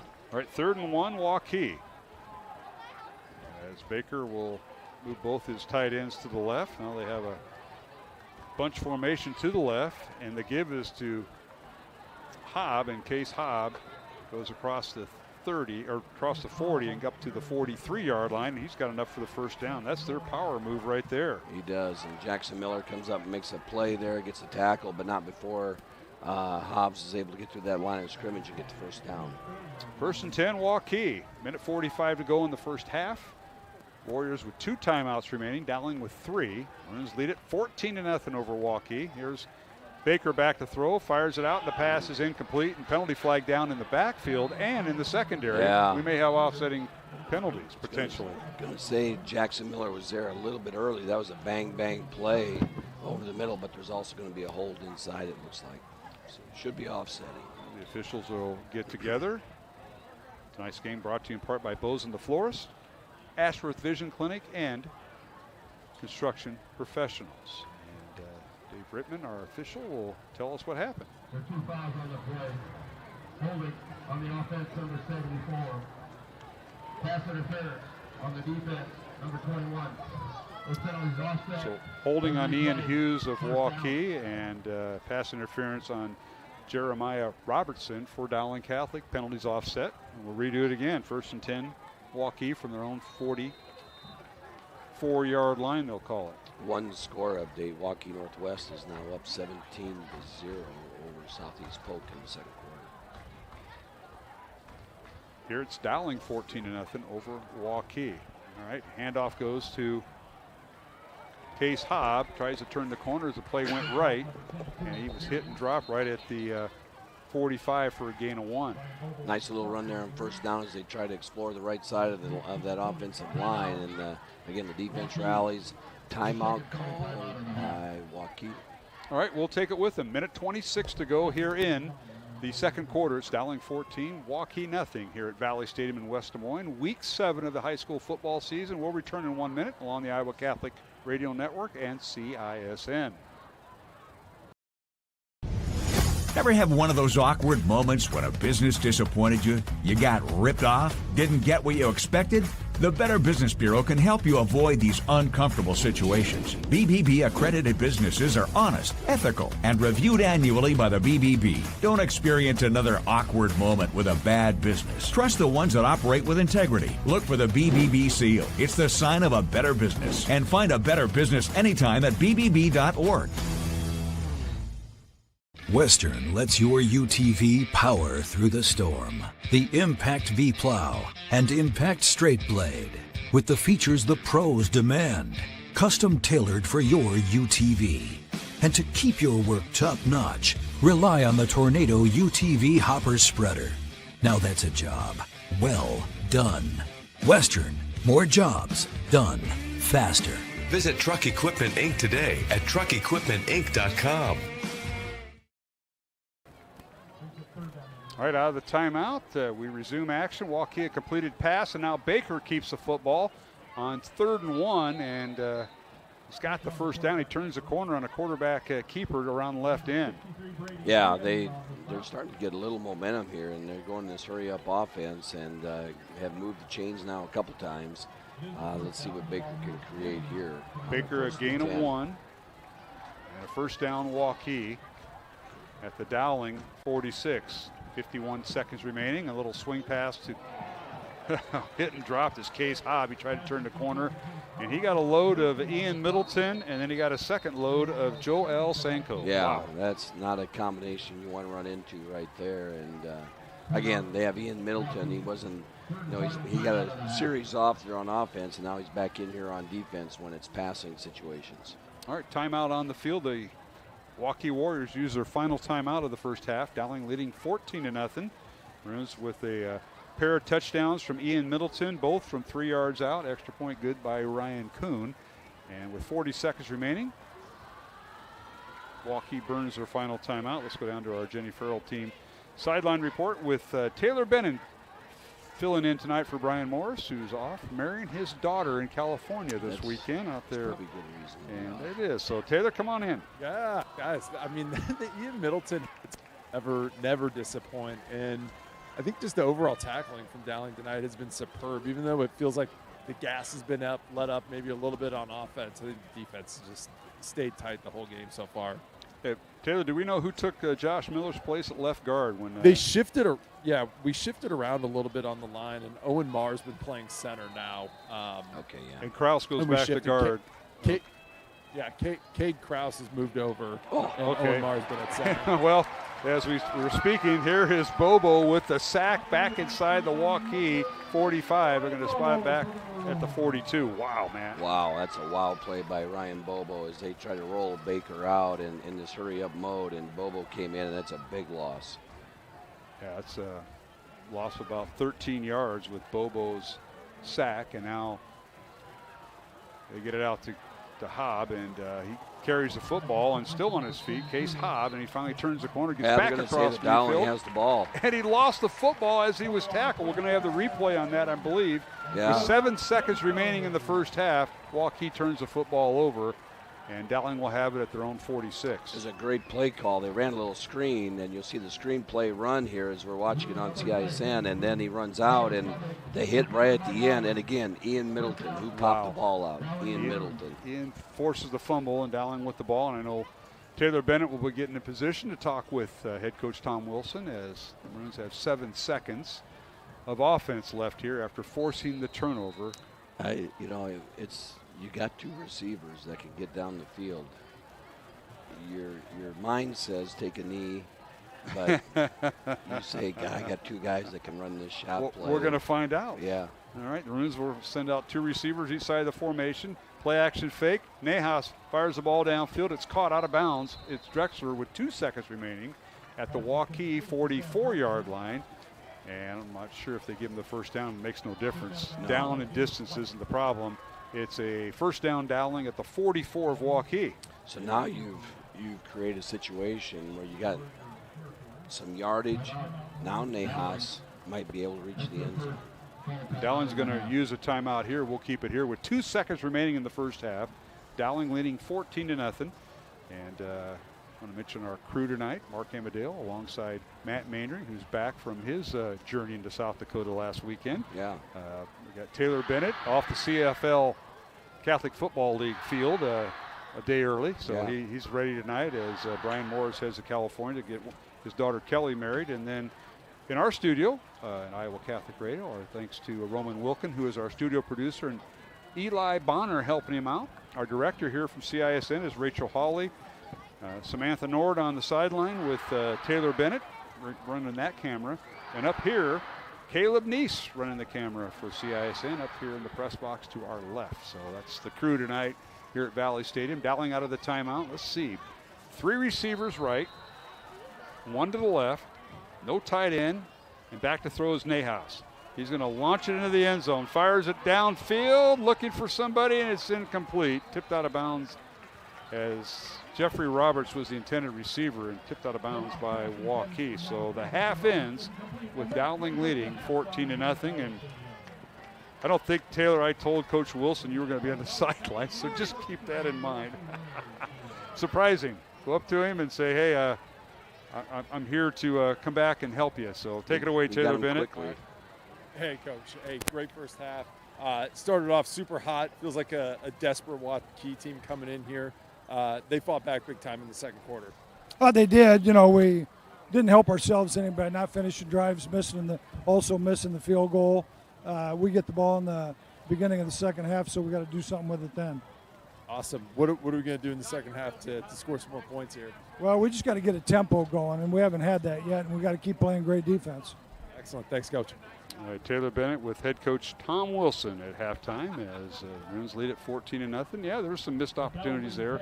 But I'll tell you what, Matt, the Dowling defense outstanding. Even when they turned the ball over and gave Waukee the ball in Dowling territory, that didn't turn out to be anything. They are playing lights out. Yeah, they're playing lights out. And that front, when you take that front and the linebackers running behind them like that, they are just a force to be reckoned with. Certainly are. Well, we're going to take a 2-minute break, Rachel and Roman back at the Iowa Catholic Radio Studios. So our network stations, 2-minute break. We are at halftime. Dowling leading Waukee 14-0. The Waukee Warriors with a record of 2-4. Dowling's record is 5-1. Maroons ranked second in the latest RPI rankings that have come out. They'll use those rankings to seed teams for the playoffs that start in 3 weeks. And we'll return in 2 minutes to the Valley Stadium in West Des Moines on Iowa Catholic Radio and CISN. Iowans are working hard, but high prices make it even harder to keep food on the table. Record numbers need help. Your neighbors, your friends, your community. Stopping hunger starts here. Employee pricing plus extra DeArmond discounts at DeArmond Ford. New 2024 F-150s with over $20,000 off. Get a new Ford Bronco with $9,000 off plus 3.9% for 72 months. New Bronco Sports on sale for $37,990 plus 3.9% for 72 months. And new Super Duties with $10,000 off. Extra discounts on top of employee pricing. Only at DeArmond Ford, Indianola.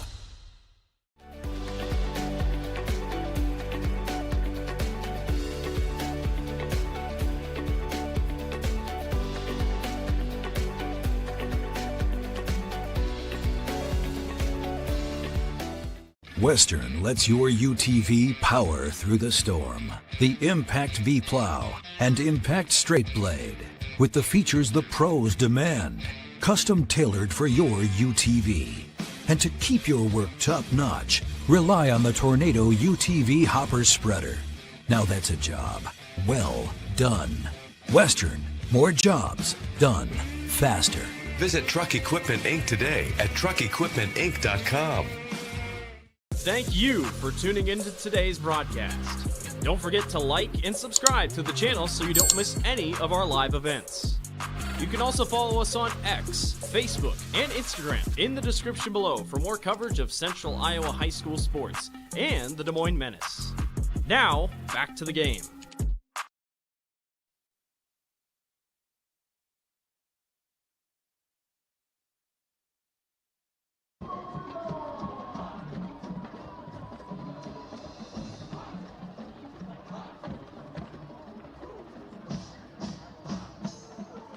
Here at Valley Stadium in West Des Moines in week number 7 of the Iowa high school football season on this beautiful October 10th, 2025. Temperature in the upper 70s today, cooling off in probably the 60s here by the time we get out, but beautiful fall day.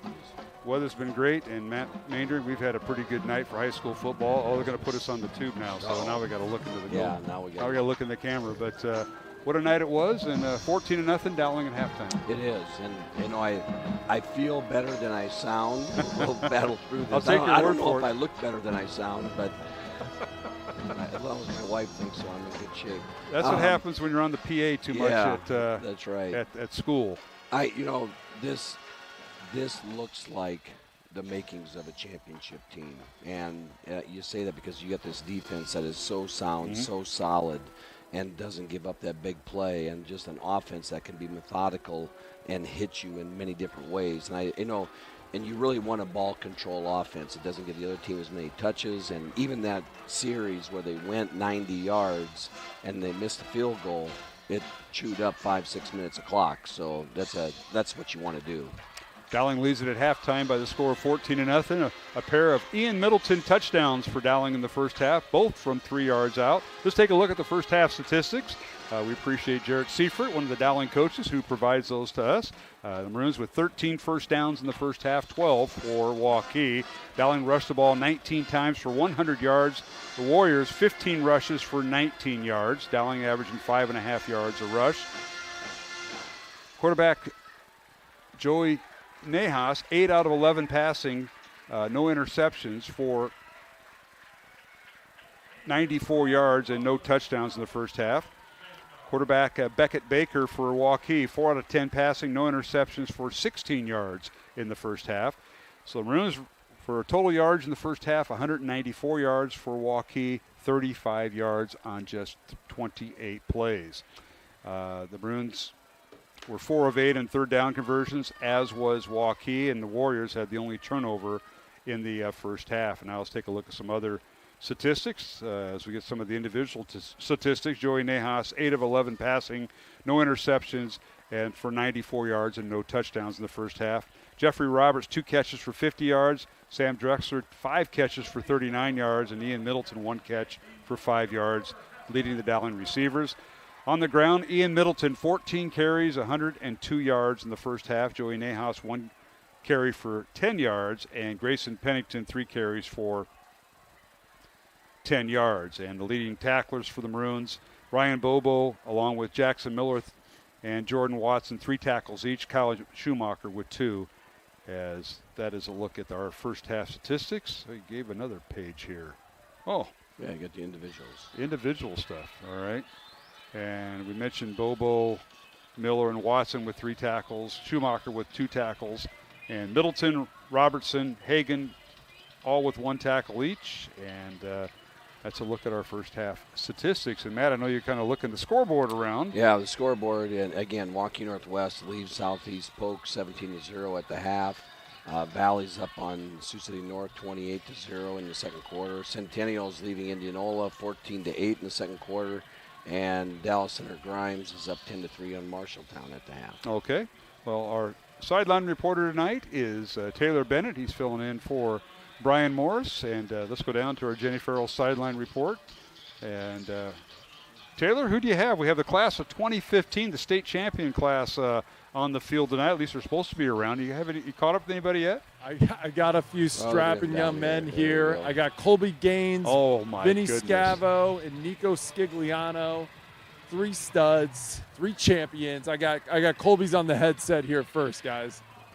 Hey Mark, how you doing? I know you're used to me being up there with you on these days, but it's nice to kind of get a little love on this end. It's been 10 years.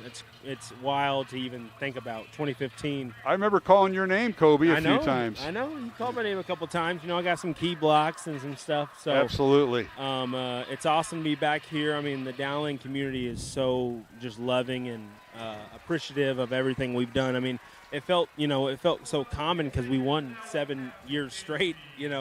4 years straight after we won 3. It was awesome. But I'm so appreciative. I love this community. I come back here, and even though I live in Ankeny, I've always shown the West Side so much love because they brought us so much, just so much love and appreciative for all the stuff that we've done. And it's great to be back. So I'm blessed. You wore number 34, and you wore it well, Kobe. I remember that. And there's some fans up here of yours you might know from the media side. I know from the media side. Caleb Neese, along with Sam Nord and Rachel Hawley, they perked up when they saw you. So I'm going to let them run and go do their thing here for halftime. Come back. Oh, here, they're getting introduced. That's right. Yeah. Yeah, they're going to take a picture, Taylor. You make sure they're involved. So we'll get back to them. Again, we're at halftime. Dowling leading 14-0 over Waukee, and that's Taylor Bennett catching up with the there's about 15, 20 of them out there, Matt. Pretty good group of them there. Yeah, of the state championship group. They won it in 2015, so actually graduates of 2016, and now they're watching, I think, a video montage. This was my first year here at Dowling. I came in the fall of 15, so this was the group that I got to watch first. Okay. Go on and win a championship, and I remember sitting in the crowd because I wasn't on the radio that year, and it was just awesome to watch. What a great group of kids, and the energy and just the tradition that had started that year. And we just saw the latest Dowling inductee of the Hall of Fame, Earl Holst, down there taking pictures. Why not? He rode with us to Cedar Rapids. Probably said 2 words the whole way there, but Earl, those guys remember him and shaking his hand, and a nice little video montage on the video board as everybody's watching. Taylor Bennett, don't go away. I know you're. Who else did you have down there? We had Vinny Scavo and Nico Scigliano. I told him to come back here when they're done. All right. Well, that would be Dr. Nico Scigliano. You know that, don't you? I didn't know that. Yeah, Yikes. That's a doctor now. All right. They're doing very well. And, this is quite the tribute. Yeah, it is. They got everything. I'm looking for 34 up there on the big board, Taylor. Hopefully that'll happen. We'll see 34 as Kobe Gaines. There's Coach Wilson without all the gray hair, I guess. I'm going to tell him you said that. Oh, this is on YouTube afterwards. The young ladies here will put it up on YouTube. Okay, other games tonight. We had Matt. You had the report from number 1 Waukee Northwest and Southeast Polk. Sioux City East at Johnson. That's number 5 versus number 3. 4th ranked Valley at Sioux City North. Iowa City Liberty ranked 5th at Pleasant Valley. It was some of the games going on, and of course, don't forget next week the Battle of Waukee. It's Waukee at Waukee Northwest, and that'll be a 7 o'clock kickoff at Waukee Northwest High School as we look to week number 8. Dowling will be right here taking on Ankeny Centennial. So big games down the stretch. They are. Yeah. And there'll be senior night for Dowling next week, Matt, and that's always you have all the seniors, and I think, if I remember right, I have 32 seniors along with the support help, the managers, some of the cheerleaders, and their parents will be introduced at halftime next week. Yeah, and it's a culmination of all the work that they've done, and even as the parents, they do so much throughout the year of getting the kids the food they need and all those little extras behind the scenes that happen. And it's a great night to have everybody come together. It is, and of course we'll be talking pancakes at halftime. Oh, yeah. Bonnie Bronson is our scheduled guest, and hopefully that'll work out. We're making a big push because everybody wants to have an extra day on spring break. Absolutely. But more importantly, it's the why, and we want people to go. We want people to have that sense of being a part of that Dowling Catholic community, and that's what that pancake breakfast is all about. Once again, we're at halftime as we're enjoying the video montage, if you will. Now they're in the Unidome as they show a play where Dowling beat Cedar Rapids Kennedy in the championship game. That's the Kennedy Cougars, and there's the end of the game. The Maroons went 13-0 in 2015, and we're state champs. So we're awaiting Taylor to get I think the group had their pictures taken, so Taylor, feel free to walk right out there and just interrupt that whole thing. They're just watching themselves on the video. We're on a time frame here, Earl wants one more picture. Earl probably does want another picture, and you just go right in. Here they go. They're going to come back. All right. We'll go back down to Taylor Bennett with our Jenny Farrell team sideline. Now they want another picture. They do. Oh, yeah. Earl's running the show down there. Well, he wants them looking up at the press box, right? I know it. Let's get Earl on the camera. That's right. Well, I appreciate those scores, man. We want to mention our supporters in Iowa Catholic Radio. They include Ashworth Vision Clinic, along with Construction Professionals, Bose and the Florist, Skeffton's Formal Wear, Fast Signs and Clive, along with the Catholic Tuition Organization. Our thanks to Iowa Wealth Management. We've been in the red zone twice tonight. I want to thank Iowa Wealth Management, a fee-only investment advisory firm helping clients grow and protect their wealth. Learn more at iowawealth.com.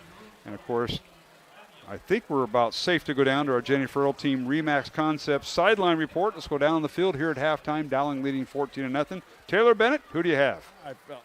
Here we go. I got Vinny Scavo on here, guys. Take it away.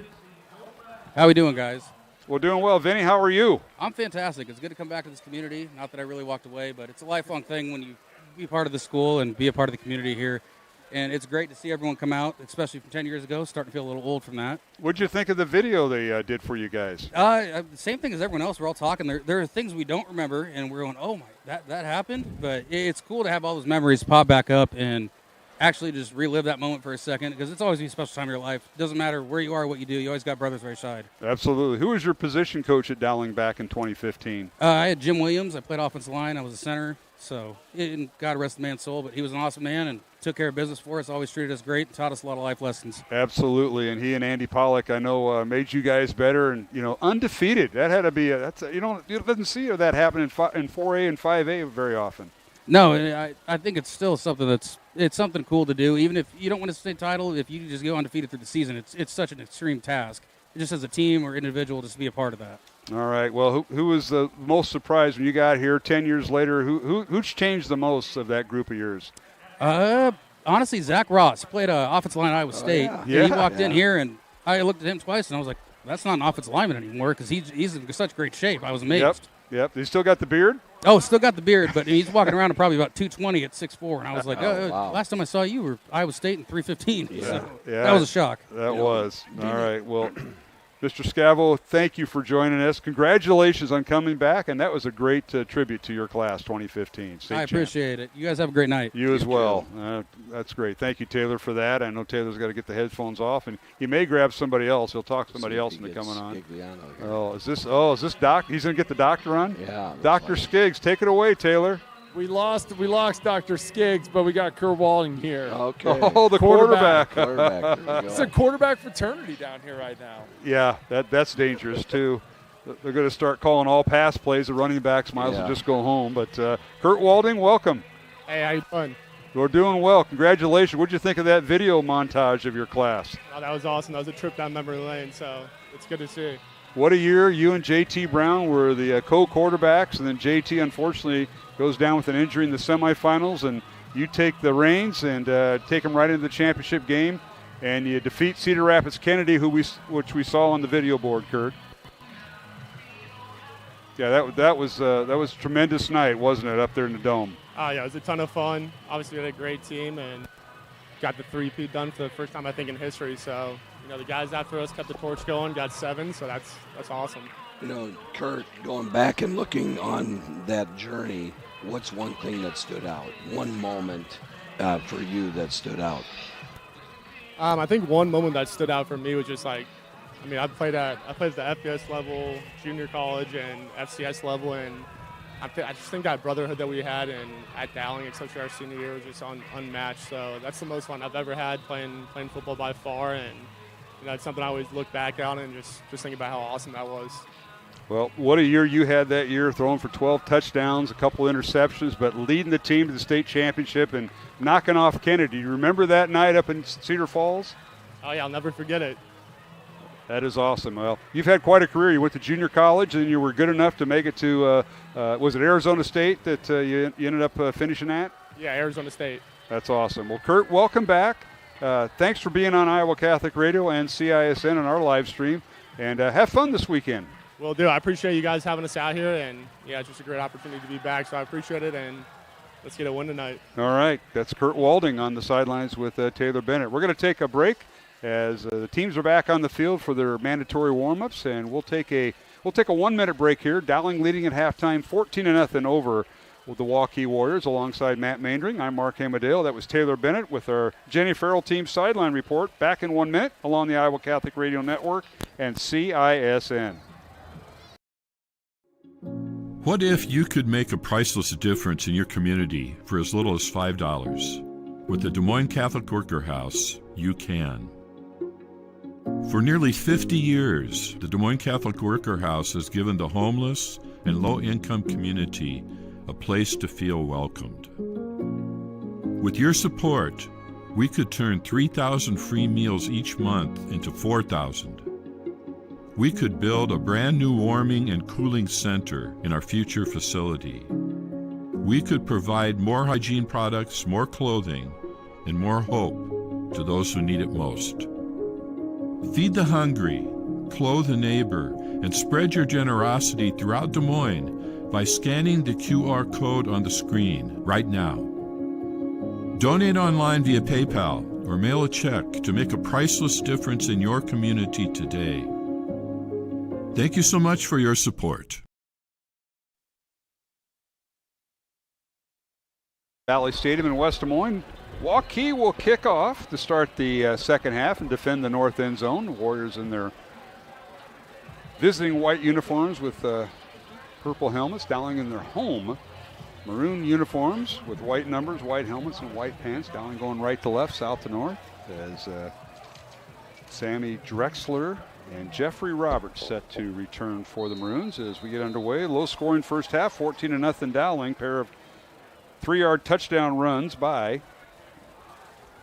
Ian Middleton. And here's the kickoff and fielded by the Maroons, and that is that Roberts with it? Yep. Jeffrey turned the corner, got across the 30, and finally brought down at the 33-yard line. Good start for the Maroons on offense here, Matt. Yeah, and I think you're going to, Coach Wilson, when he went to halftime, talked about this first drive, and I think as far as the rest of the night goes, he is focused on this drive and wanting to pound that ball down and put another 7 points on the board.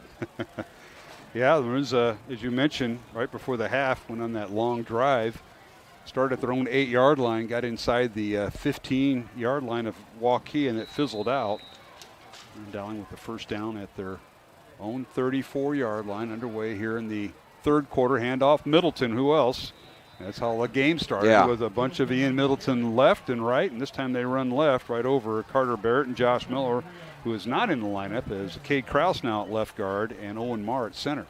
And Ian Middleton picked up where he left off. You were talking about a 5-yard average, and what did he get on first down? About 5 or 6 yards. So that's what this offensive line can do. Gain of 6 will be 2nd and 4 for the Maroons. And the handoff goes to Middleton and waits for his hole to open. Almost burst through. He's across midfield and finally tackled from behind by the Warriors, and spot him down at the 48 of Waukee. And you talk about the offensive line. That run was a lot of Ian Middleton. That offensive line makes a little crease for him. He dances, finds a hole, runs through a couple tacklers, and picks up the first down.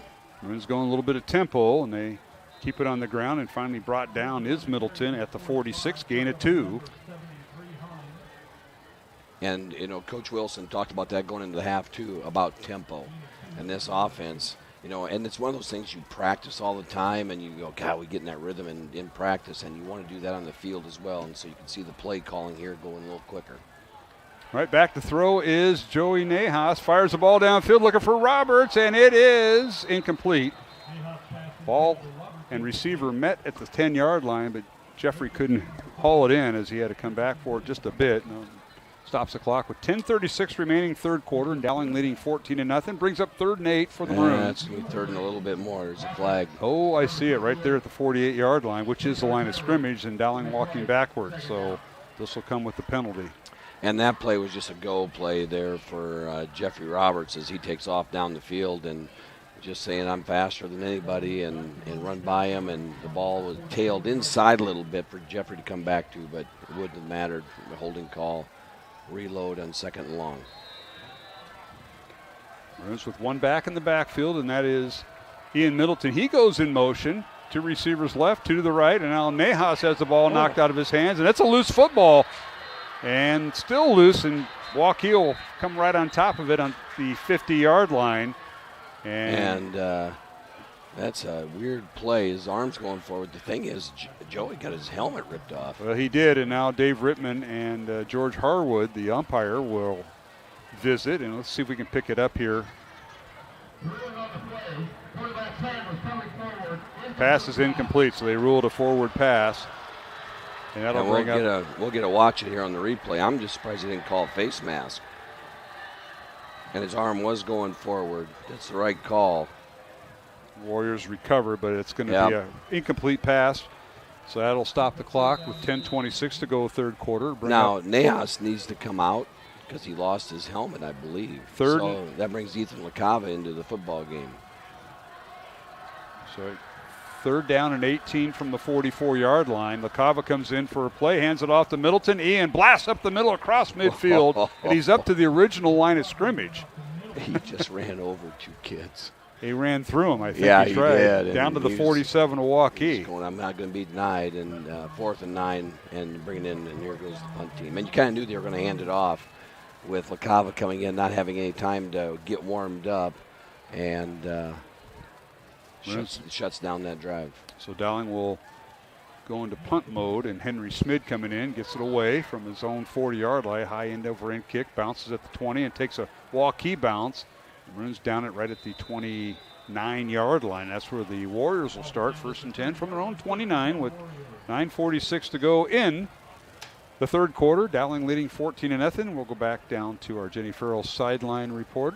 And that's with Taylor Bennett, Jenny Farrell team, Remax Concepts. And Taylor, the interviews are over. Now it's back to the game. Back to the game here, and not the start that Dowling really wanted right there. I don't think Coach Wilson's going to be pleased. The penalties just continue to ruin these drives for the Maroons. They keep getting in these 2nd and 15, 3rd and longs every time. After those first 2 drives, it's been either a chunk loss or a penalty that's kicked them back every possession. Yeah, they're drive killers, no question, but you got to take care of business, and now timeout called by Waukee. So we'll take it with them. 9:46 to go here in the third quarter. Dowling 14, Waukee Warriors nothing. Alongside Matt Mainring, I'm Mark Hamadale, Taylor Bennett on the Dowling sideline.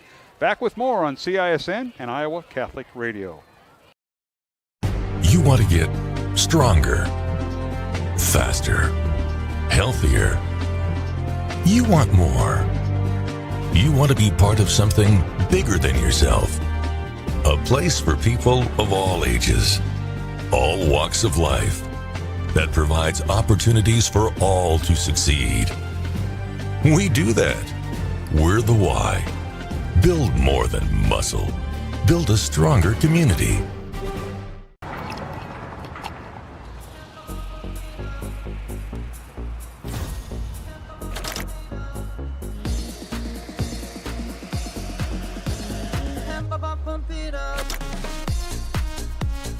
A fuel choice that even rivals can agree on? Now that's worth the hype. Cheaper, cleaner, and homegrown. Pump it up with Unleaded 88.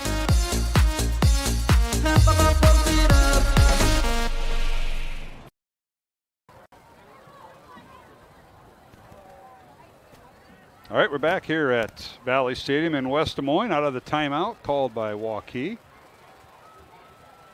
Warriors have 2 timeouts remaining here in the second half. They just run a play. It brings up 2nd and 11, Waukee back on their own 27-yard line. And here's Baker with it.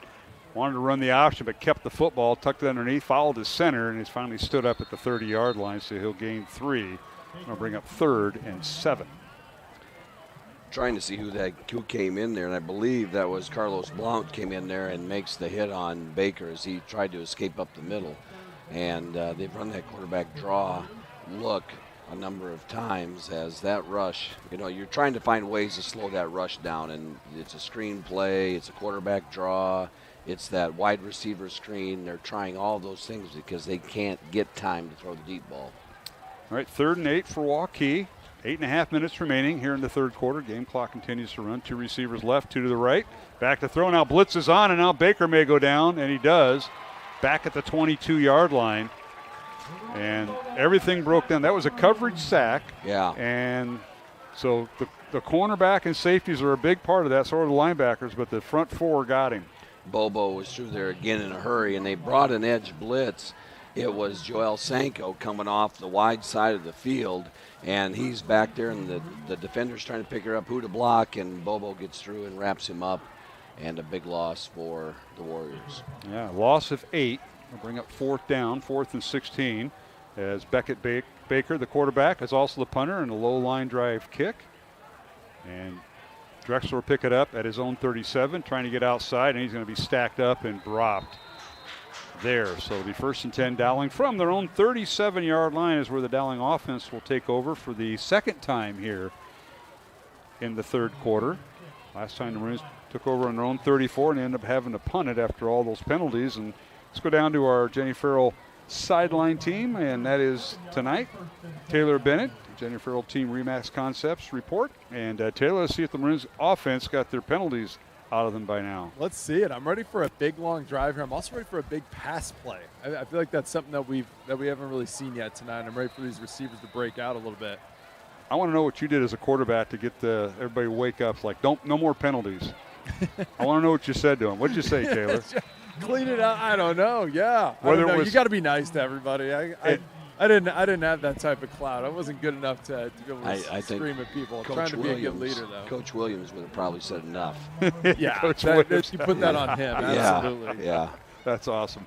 And Middleton with a run and picks up the first down. Dowling at their own 47-yard line, picks up 10, and now back on the ground they go again.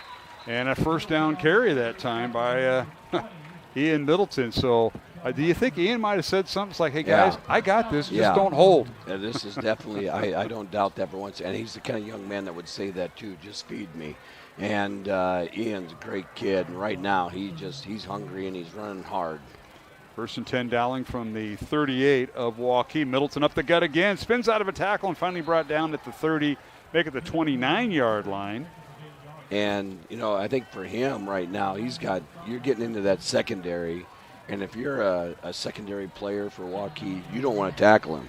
You just don't want to get up there and get in his grill because he's just going to run you over. He just punished that tackler right there. And chances are they've tried to tackle him or been involved with tackles earlier in the game, and they may not want any part of the big guy. Ian Middleton, 2nd and 1 Dowling, handoff Middleton, right up the gut he goes, blast through, and he's taken down. Helmet came off at the 24, a gain of 5. Yeah, so Ian will have to come out for a play as he gets the first down, the helmet pops off. You think of runners at the highest level, and you think of Derrick Henry, even that Scadaboo who played the other night for the Giants, looked good last night. And you get those guys, and when they get into a rhythm, you just want to keep feeding them, and that's where Ian is right now. So it's first down, Dowling at the 24 of Waukee. And handoff goes to the backup tailback for the Maroons, and that's Henry Schmidt for the first time, and he bounces outside, little stretch to the right, and he's run out of bounds right at the 15-yard line, a gain of 9. It's so fun to watch when you see that play run out to that side, and you've got 2 linemen in front of you that are pulling, and you're going as a running back, okay, just take up space, and I'm going to run behind you. And for Smith, that's easy to do. Yeah, it's tough for a running back because most of them can outrun a lineman. But you got to be patient with that, and Ian does that well, and now Smith does. Handoff Smith up again. He crashes through down to the 10-yard line. So a gain of 5, and those yards per carry is right around the 5-yard mark tonight for the Maroons. Right now, if you're Jeffrey Roberts and Sam Drexler, you're just standing there on the side over here going, all right, you got to bring 2 guys to us, and they aren't right now. But 3rd and 5 for the Maroons. And handoff Smith this time right as he gets the exchange from Nahas. He is broken up there nicely by Cale Seiler, the 6'2", 280-pound senior. 3rd on the team in tackles, makes the stop back at the 14-yard line, so a loss of 4 that time. Yeah, it's first, I think it's 2nd and goal, so it's 2nd and 14 from the 14. They gave him a first down. That's right. They gave him a first down, and now they went back for 2nd and goal. Yep, Middleton's back in the ball game for the Maroons. So Smid with the 4-yard loss, handoff Middleton in. Tries to fight a seam over the A-gap and follows the center down to the 11-yard line, pick up a 3. Now to bring up 3rd and goal from the 11 for Dowling. Yeah, it's going to be interesting to see if Coach Wilson thinks this is 2-down territory or not, but he's thinking I've got a play that can score it on 3rd. I think you're going to see a Jeffrey Roberts play. Yeah, it could be a quick hitter. They started to cheat a little bit and not bring 2 guys out here. See, now right now, Sammy's got nobody on him. For those watching on CISN, he is at the top of the screen with one-on-one coverage. 2 receivers to the left. Back to throw is Nahas. Looks left, throws left. He got a little drag route. Caught by Middleton. Breaks a tackle inside the 5. And he goes down at the 2-yard line. It'll be 4th and goal at the 2 for Dowling, and this will be fun. And I just saw 2 offensive linemen look at the sideline and say, we want to punch this in. And of course they do. Of course they do. And great play call there. Ian Middleton coming across the middle underneath with the linebackers, catches the ball, runs for 5 after the catch, and just ends up 2 yards short. So here you go. This will be the 10th play of the Dowling drive that started back at their own 37-yard line. 4th and goal at the 2, pistol formation. And they fake the handoff, and they throw into the end zone. The pass is caught. Touchdown on a quick slant. What a play. To Jeffrey Roberts. Well, I called it a play early. Yeah, Jeffrey Roberts catches that thing. And Taylor Bennett, you're right down there. And Waukee thought it was trapped, or it skipped off the turf, but we're going to see the replay up here. Your thoughts? I thought I saw. I think it might have hit the turf. I don't know. If not, that was an unbringable catch, and it was a great effort regardless. Yeah, it was. That throw was low, and it was ahead. We'll get Rachel to bring it back. And this is the replay, not the extra point. As we'll get a look nice here. job, and there's Jeffrey right there. Yeah, it's he right caught in the it. Basket. Yeah, basket catch, and the extra point is no good. So Ryan Kuhn with the missed extra point for the first time this year. And our score remains Dowling 20 and Waukee nothing. 3:37 left to play, 3rd quarter. We'll return to Valley Stadium in 1 minute along the Iowa Catholic Radio Network and CISN. Ever have one of those awkward moments when a business disappointed you? You got ripped off? Didn't get what you expected? The Better Business Bureau can help you avoid these uncomfortable situations. BBB accredited businesses are honest, ethical, and reviewed annually by the BBB. Don't experience another awkward moment with a bad business. Trust the ones that operate with integrity. Look for the BBB seal. It's the sign of a better business. And find a better business anytime at bbb.org. Western lets your UTV power through the storm. The Impact V Plow and Impact Straight Blade, with the features the pros demand. Custom tailored for your UTV. And to keep your work top notch, rely on the Tornado UTV Hopper Spreader. Now that's a job well done. Western, more jobs done faster. Visit Truck Equipment Inc. today at truckequipmentinc.com.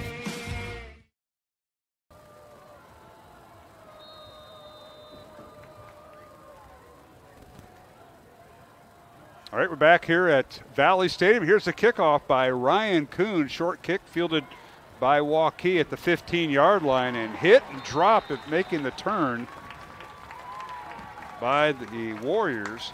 That was Sam Heinrich on the return, and the Maroons put him down right before he could make his move.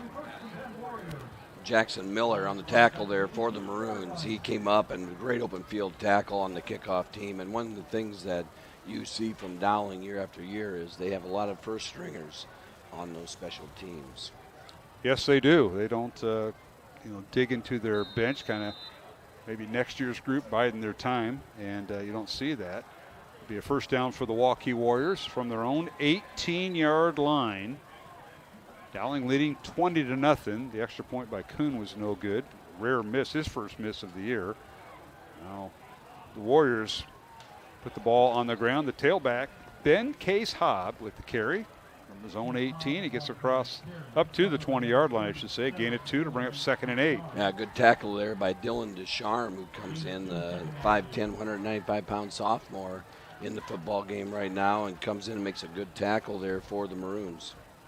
So that last touchdown drive by Dowling, 10 plays, 63 yards, capped off by Joey Nahas's 2-yard touchdown pass to Jeffrey Roberts on a 4th down play. And the Maroons lead it 20-0. We're under 3 minutes to play here in the 3rd quarter. Now back to the ground game for Waukee on 2nd and 8. And they tie up the quarterback. It was a quarterback keeper, and that was Baker going down.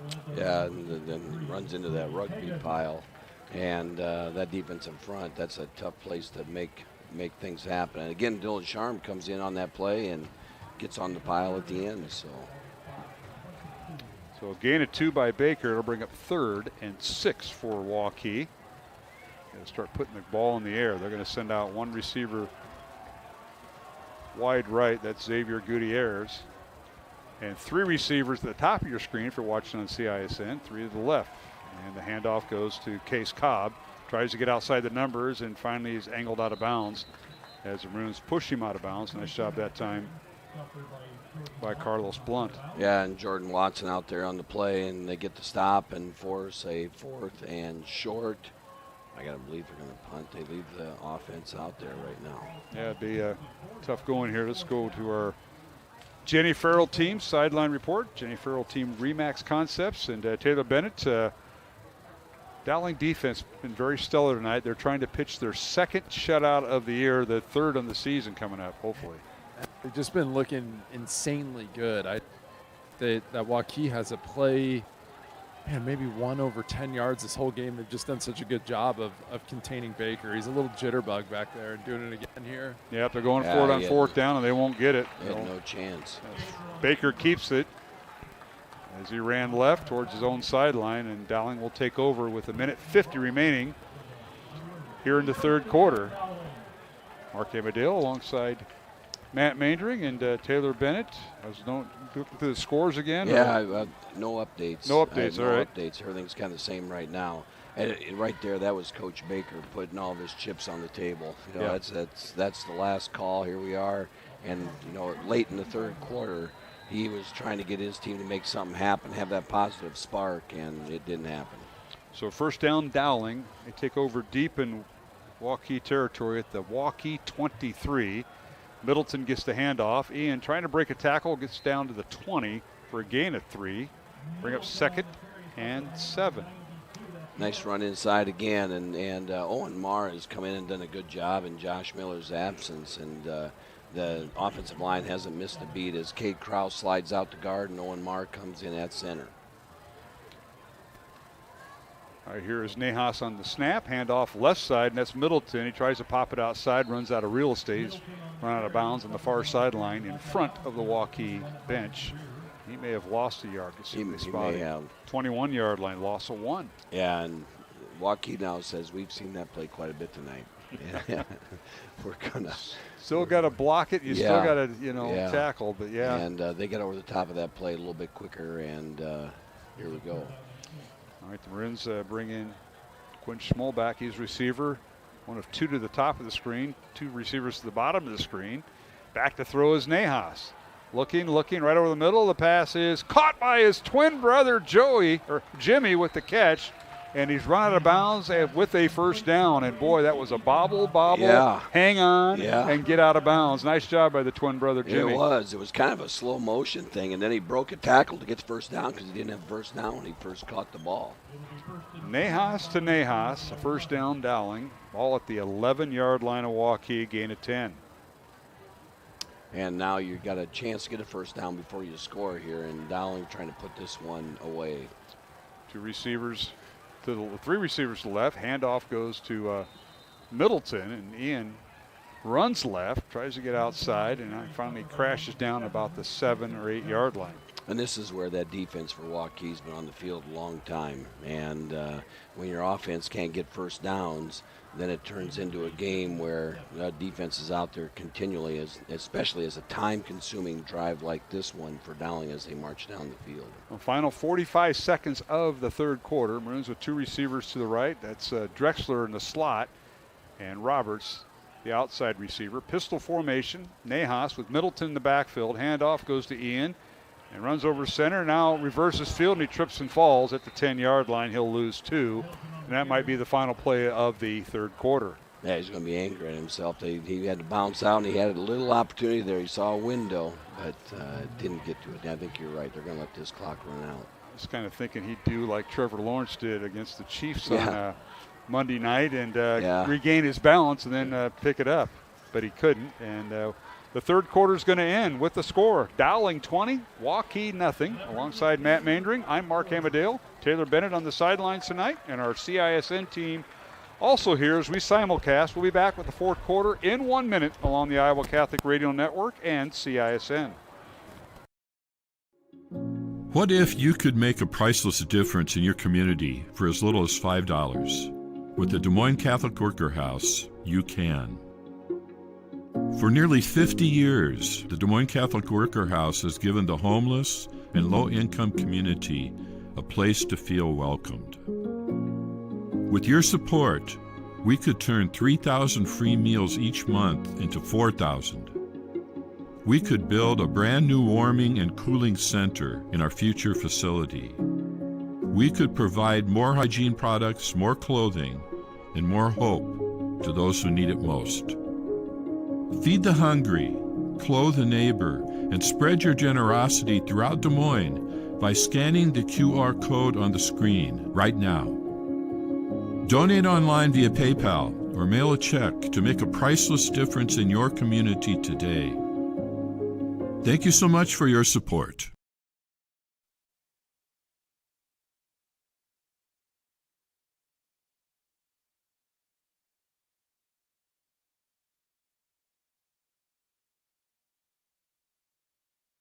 Upper 60s tonight is a beautiful fall day here in central Iowa. Mark Amadale alongside Matt Mandring and Taylor Bennett as we start the fourth quarter. Dowling with a 3rd and 10 from the Waukee 8-yard line. Back to throw Nahas as one-on-one coverage, throws in the end zone. Pass is incomplete to Jeffrey Roberts, similar to what the touchdown was earlier, Matt. And this time it wasn't quite the slant play, but it was a quick hitter. And it's incomplete. Jeffrey wanted it. He thought he might have been held. Yeah, all the coaches are sitting over there going, how is that not holding? And he got locked up there as he's getting off the line of scrimmage. And, there's a lot of conversations going on down there. So it'll bring up 4th and 10 for the Maroons, and a field goal unit comes out. Ryan Kuhn has missed a field goal and an extra point tonight, so the Maroons will try it again. It'll be a 28-yard field goal. Ball right in the middle of the field. Kick is down and it is up and good. So the Maroons tack on 3 more points, and it's Dowling 23, Waukee nothing with 11:53 remaining here in the fourth quarter from Valley Stadium in West Des Moines. Let's go down to our Jenny Farrell sideline reporter, and that is Taylor Bennett. Taylor, give us an update from the Dowling sideline tonight. Guys, I owe Jeffrey Roberts an apology for that touchdown a few plays ago. That catch, I can't overstate how insane that was in traffic on the slant. I lost the ball just probably like 2 feet before he would have caught that. And I thought it was so far out in front of him, there was absolutely no way that he could have caught it. What an athlete. We should have you interview him so you can apologize to him before we get that out of the way at the end of the night. Huh? We can do that. I owe it. One score update. Go ahead. Kind of a surprise, but not really, I guess maybe. But Johnston's leading Sioux City East 17-14. So they got a tight ball game there in Johnston tonight. Yeah, that's Sioux City East with the record of 5-1. Johnston with the record of 5-1. So Kuhn's 28-yard field goal caps off a short Dowling drive that started on the Waukee 23. The Warriors, remember, went for it on 4th down, deep in their own territory, and the Maroons go 6 plays and 23 yards for the score. Kuhn with the field goal. And now here's a kickoff by Dowling, and it's into the end zone. It'll be a touchback. And for Ryan Kuhn this year, let's see. I gotta look it up here. He is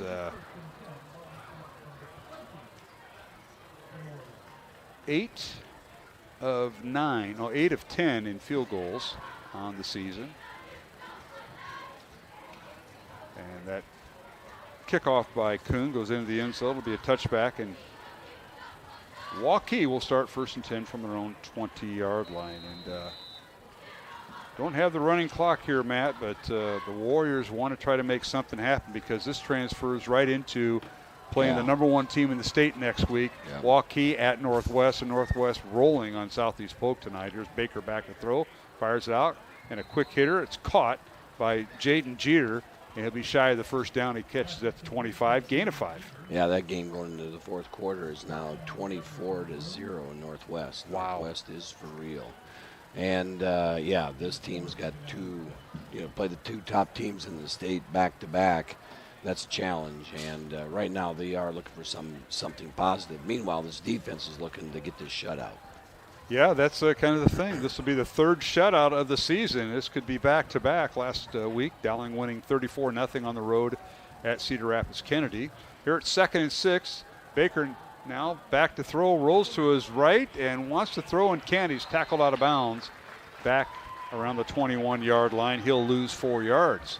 Nice open field tackle there, I believe.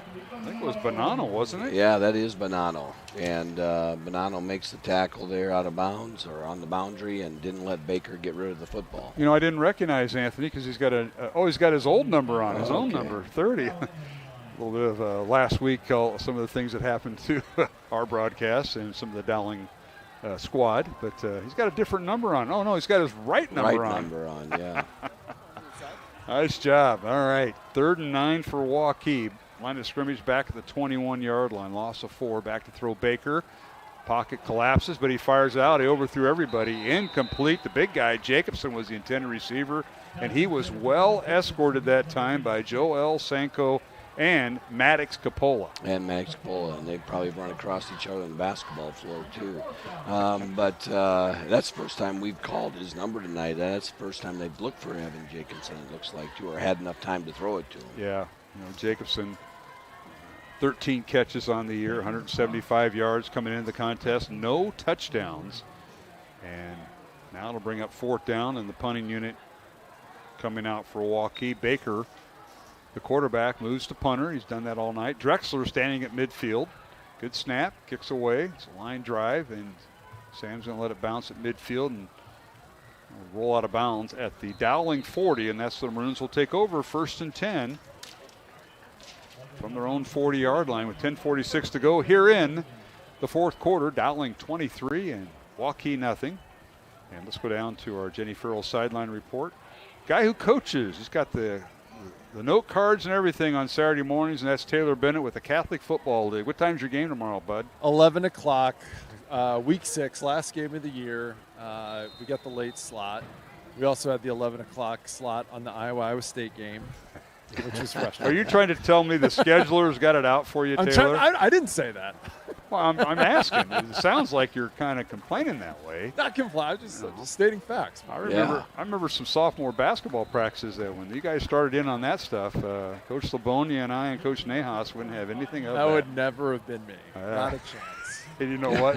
He's right. It wasn't him. Yeah, I can think of who it was, but that was 20 years ago. Yeah. But that's another story. But yeah, well, good for you. And I hope you got all the plays scripted out, right? You script the first 20 or the first 15? Well, I'll give a shout out to my co-coaches, Stephen McFarland and John Cord. John Cord has decided he thinks that he is like Sean McVay out there. I'm the one that calls the plays and tells every kid where to line up, and he kind of is the eyes and tells me what we should do based off of what we've done before. And so Sean McVay, John Cord, similar status. I've heard his play cards. They're as big as yours up at Sheldon today, Matt. I mean, they're huge play cards. These kids, they got to have bifocals on, or that's why you got to make them so big. Oh, everybody can see it then. Yeah, well, yeah. All right, it's 3rd and 7. Middleton's run up the middle to the 44, and they'll give it to him again. Ian trying to bounce outside, trying to get outside the numbers. He does. Lunges forward. Did he get the spot? I think he got there. Oh, he's right at the first down marker at the 49 of Waukee. We'll see. Yeah, first down. They're saying move the chains. That's a great individual effort by Ian Middleton, and that's what you get from a senior captain right there. 7-yard run when you need it on 3rd and long. Yeah, that's a big play. So first down, Dowling at the Waukee 49. The Maroons will try to run some play clock here, leading 23-0. Clock is stopped with 9:24 to go. Pistol formation, 2 receivers left. You're going to hand it off to Ian Middleton. Outside, trying to drag it out. He does. Little angling towards the far sideline, out of bounds, just shy of the 30-yard line. So he'll gain about 15, 16 yards on the play.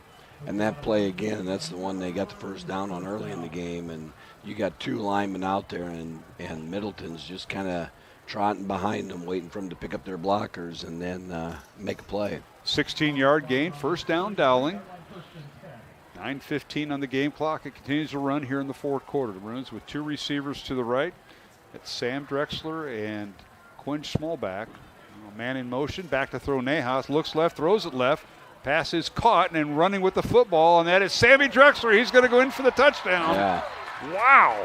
Drexler from 33 yards, and that was set up nicely. And I think Schmalbach was one of the players that hit the block down. We're going to get the replay on CISN, but he was one of the guys downfield. Downfield blocking is a big key here, Matt. Yeah, it does. And it's about Sammy making the first person miss right here. And then you turn the corner and you got Jeffrey Roberts. Yeah, and great play by the Maroons. All right, extra point by Dowling. LaCava now in to hold. As McConville was holding, now LaCava in. Maroons lead it 29-0, and Ryan Kuhn's extra point up and good. So Dowling leading 30-0 with 9:06 to go, 4th quarter. We'll take a timeout and be back here at Valley Stadium in West Des Moines. Week 7, Dowling 30 and Waukee nothing on Iowa Catholic Radio and CISN. Ever have one of those awkward moments when a business disappointed you? You got ripped off? Didn't get what you expected? The Better Business Bureau can help you avoid these uncomfortable situations. BBB accredited businesses are honest, ethical, and reviewed annually by the BBB. Don't experience another awkward moment with a bad business. Trust the ones that operate with integrity. Look for the BBB seal. It's the sign of a better business. And find a better business anytime at bbb.org. Western lets your UTV power through the storm. The Impact V Plow and Impact Straight Blade, with the features the pros demand, custom tailored for your UTV. And to keep your work top-notch, rely on the Tornado UTV Hopper Spreader. Now that's a job well done. Western, more jobs done faster. Visit Truck Equipment Inc. today at truckequipmentinc.com.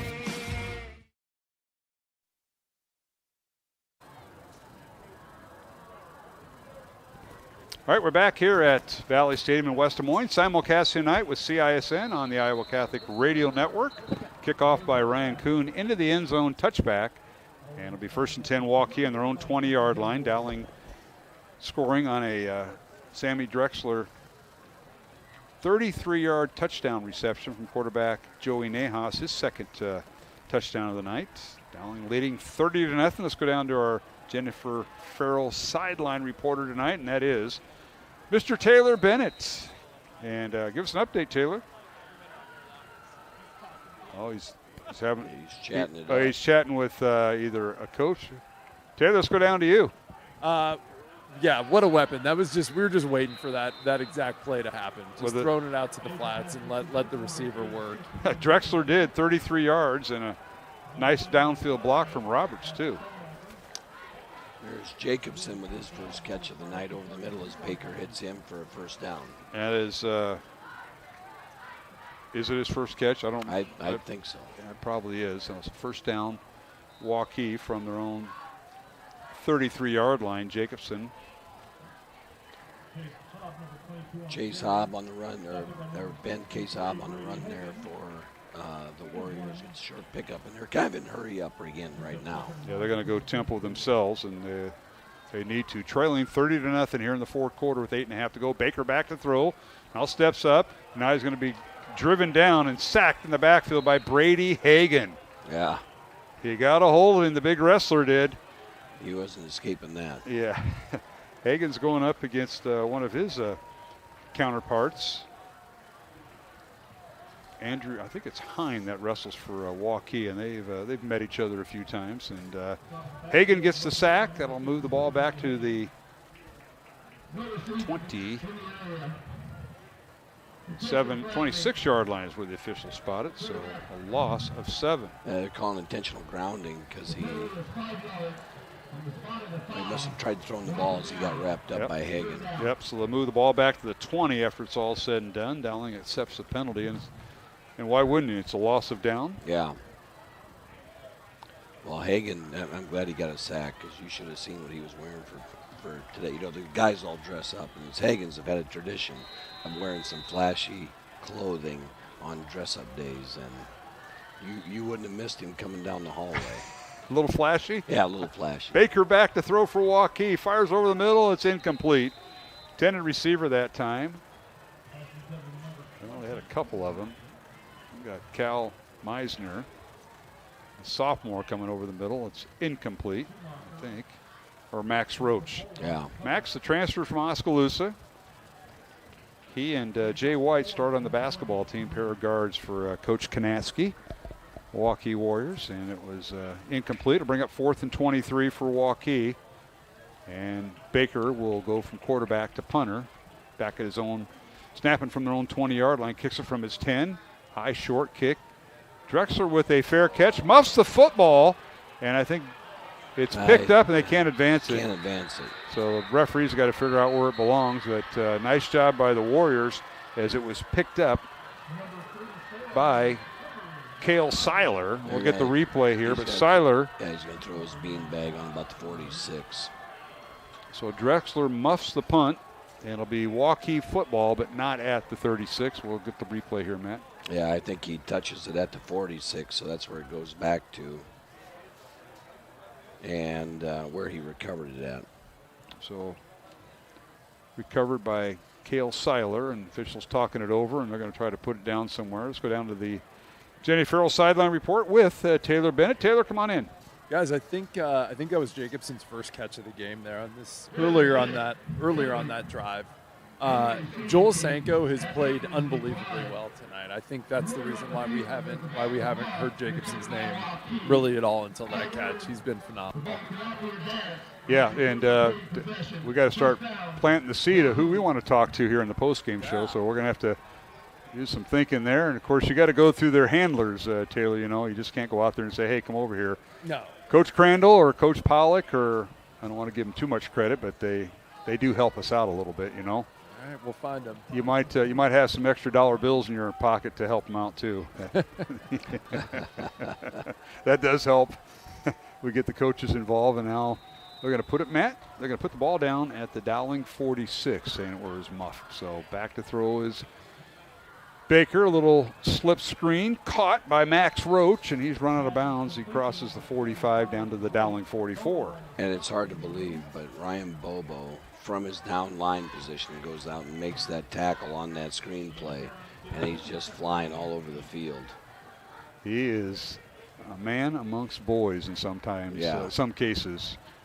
All right, 2nd and 9, held it into a yard gain. Maybe they're going to spot at the 44. So 2nd and 8, Waukee with Baker at quarterback. Beckett Baker, 5'11 senior, 4-year starter for his dad. Back to throw he goes, sets up in the pocket over the middle, fires it out. Caught by Jacobson, first down Waukee at the 30-yard line of Dowling, a gain of 14. Yeah, big play there as he caught this big target over the middle, and Jacobson makes a nice catch, and they convert. So we've got a timeout on the field. We'll take it with them. With 7:19 to go here in the fourth quarter, Dowling 30, Waukee nothing on Iowa Catholic Radio and CISN.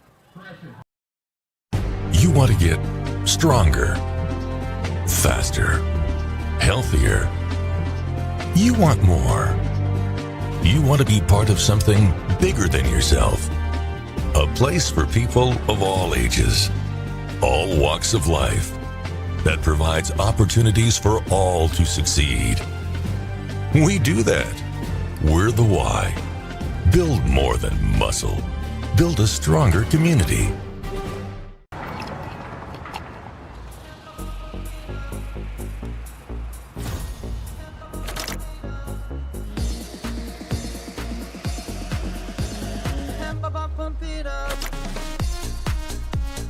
A fuel choice that even rivals can agree on?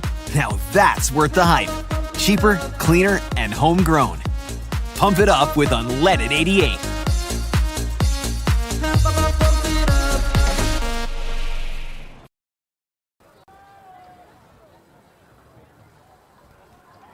And back here at Valley Stadium in West Des Moines, 1st and 10. Waukee with the football at the Dowling 30. Waukee trying to capitalize on a muff punt by the Maroons. Beckett back to throw, setting up the screen, and the pass is incomplete. As there might have been a running back there, but the linemen were ready to go, but it's broken up. It is broken up, and couldn't see him in there. He had so much pressure. He had to get rid of the ball in a hurry there, even though it was a screen. Yes, it was. Yeah. I like all the tips you're getting about how to get that voice back. You know, I know it involves a trip to Starbucks. Yeah. Yeah, that might not have been on my top 5 list. I didn't think it was. All right, here is a handoff by Ben Case Hobb. I might on the way home. Hobb carries from the Dowling 30 down to the Maroon 26-yard line. He'll pick up 4. Oh yeah, they got anything with honey and tea and hot, like and lemons. You got to have that. Get that voice back. Yeah, you got to be able to yell at the TV tomorrow and all weekend. Here's a nice little pass caught by Jaden Jeter. Nice pass by Beckett Baker for the catch by Jeter. Yeah, good play there. Good timing play between Baker and Jeter as they complete that pass and move the offense that much closer. 10-yard reception. Yeah. And first down, Waukee. 6:40 left to go here in the fourth quarter. Maroons' shutout streak is in jeopardy right now as Waukee into the red zone. Baker out of the shotgun and rolls to his left. Still rolling. He's hit as he throws it in the end zone. The pass is incomplete. He was hit as he threw it. And I think Bonanno was the closest defender. He and Spracklin were right around him. He did have the guy open in the corner of the end zone. Almost made a great play, but Bonanno hits Baker as he released it. And so he can't get what he wants on the throw. Yeah. And here's the replay here on CISN. Nice pursuit that time, and catches out of bounds. Yeah, he would have been out of bounds. You know, and I'm getting some text here, some commentary, and our man Ryan Vogt, you know, wanted to let me know I didn't lose my voice cheering for the Red Sox. But now we're going to cross over to baseball, are we? The Yankees are at the same place the Red Sox are right now. Yeah. Home. Yeah, left out. Yeah, where they belong. Nice little run play that time by Waukee. They're knocking on the door at the 11-yard line to bring up. And even though the game's late like this, third down. It's always a big deal to get the shutout. Absolutely. When you're out there, you want that shutout. All right, Baker. Out of the shotgun, 3 receivers left. He looks left, fires it that way. Pass is caught at the 5 and into the end zone. Touchdown, Waukee.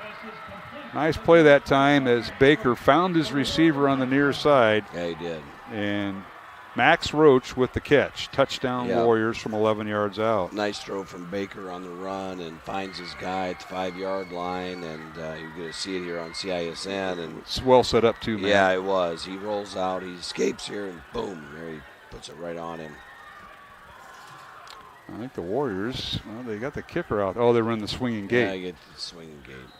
It's not a football season until you've seen it. Until you see the swinging gate. Might be the second time. We saw it one other time, I thought, this year. No, it wasn't. Maybe it was on the road. 30-6 is our score. Now the extra point, no good. That was. Oh, it did go through. Oh, I'd like to see the replay on that. That just barely got over the crossbar. Wyatt Robertson with the extra point. Our score now, Dowling 30 and Waukee 7. Alongside Matt Maindring, and down the sidelines, Taylor Bennett. I'm Mark Amadeo, back with more in the fourth quarter from Valley Stadium in West Des Moines on Iowa Catholic Radio and CISN. Employee pricing plus extra DeArmond discounts at DeArmond Ford. New 2024 F-150s with over $20,000 off. Get a new Ford Bronco with $9,000 off plus 3.9% for 72 months. New Bronco Sports on sale for $37,990 plus 3.9% for 72 months. And new Super Duties with $10,000 off. Extra discounts on top of employee pricing. Only at DeArmond Ford, Indianola. Hi, this is Chris from Fireplace Superstore. And if your old fireplace isn't giving you everything you want, you need to come see us so we can show you Heat & Glow's industry-leading gas fireplace inserts. A Heat & Glow gas insert will convert your old wood burner into a high-efficient gas fireplace that's easy to use and will warm your house.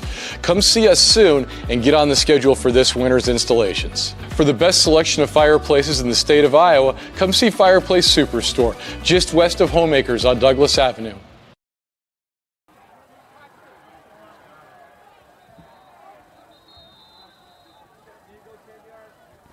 All right, we're back here at Valley Stadium in West Des Moines. Here's the onside kick. Wyatt Robertson, the kicker, came up with it. And the officials now getting together. We'll see what this turns out to be. But Warriors run the onside kick, and they're saying it should be Dowling football because he picked it up before it went to 10 yards. Yeah. Matt, we'll see. Yeah, it hit the guy before it went 10 yards. And we have to see it on the replay. But no one from Dowling touched it. The Waukee player touches it first. Hey, Taylor Bennett, I know you played quarterback. Were you ever nominated to be on the all-hands team? I pitched for it all through high school and in college. Everyone knows quarterbacks do have the best hands on the teams. They're catching balls all the time. That's a fact.